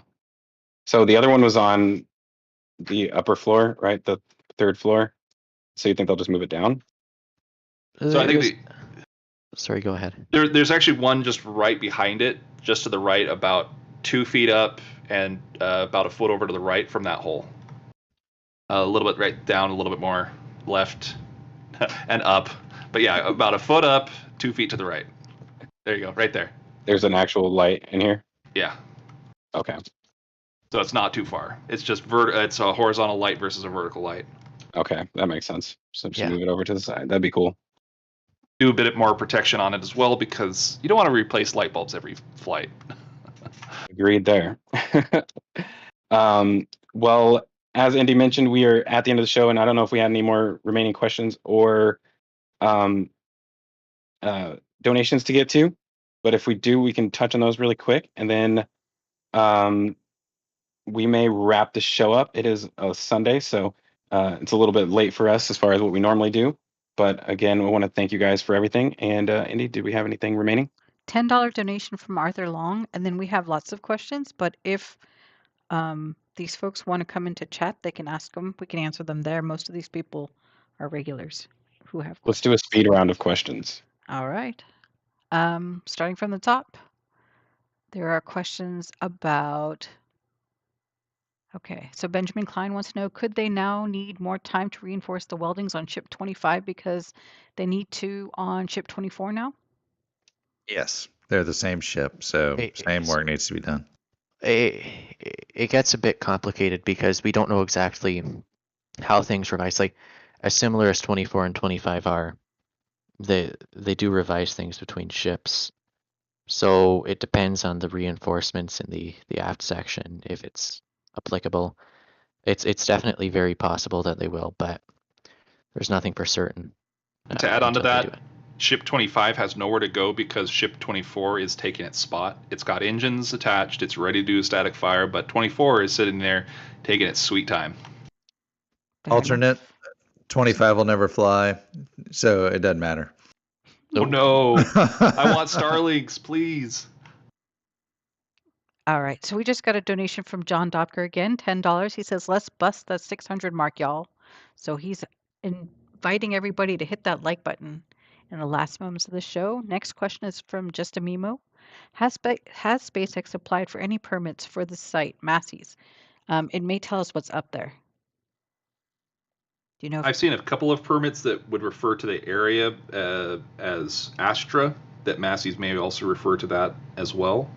But it's not a Massey's, direct permit or anything along those lines. Fair enough. Benjamin Klein asks, why do you all think, I guess it's supposed to say, what do you all think they installed at KSC concrete pads for the building of 11 tower segments simultaneously? Do they want to build a tower for higher tanker ships? The tanker variant, or not the tanker, but the depot variant is going to be the taller one. That's going to be about 130 meters. And that doesn't have anything to do with the tower. You can actually go beyond the tower with that part of the ship. It's just where the chopstick's attached to it. That's the big part. Yeah, and lightning-wise, they can just do a taller rod. And they'd be completely fine.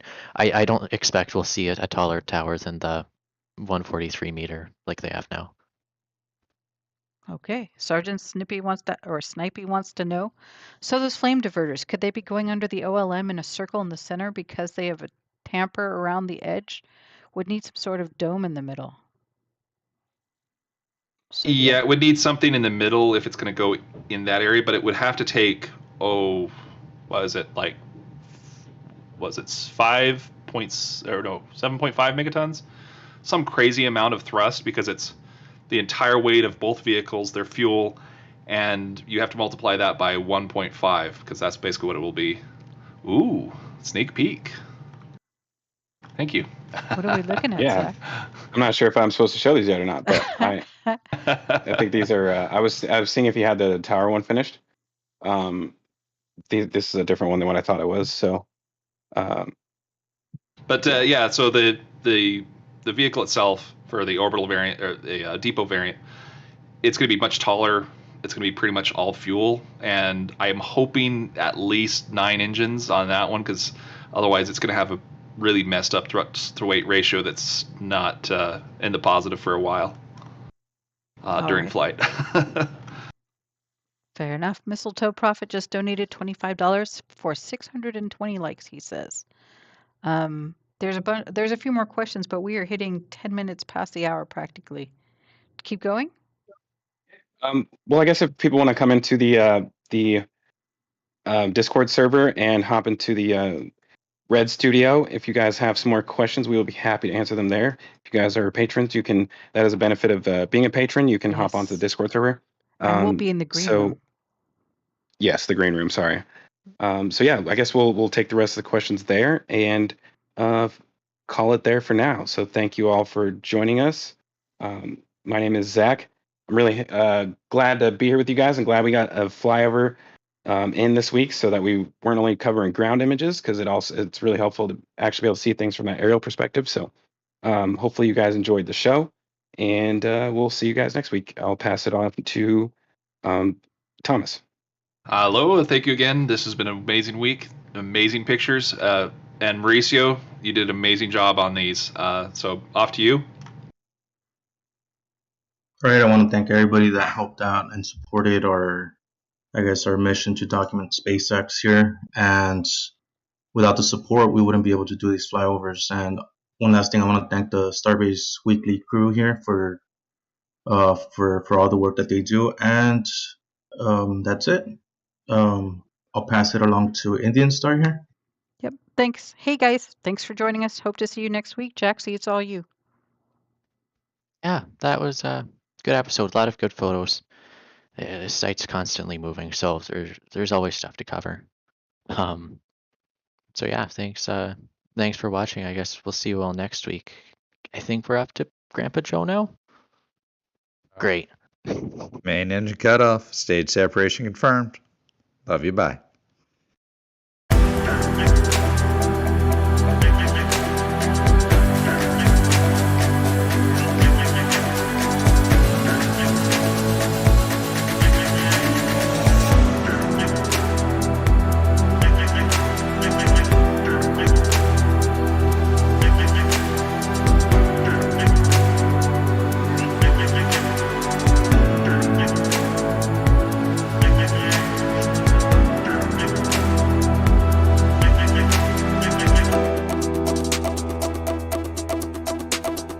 Bye.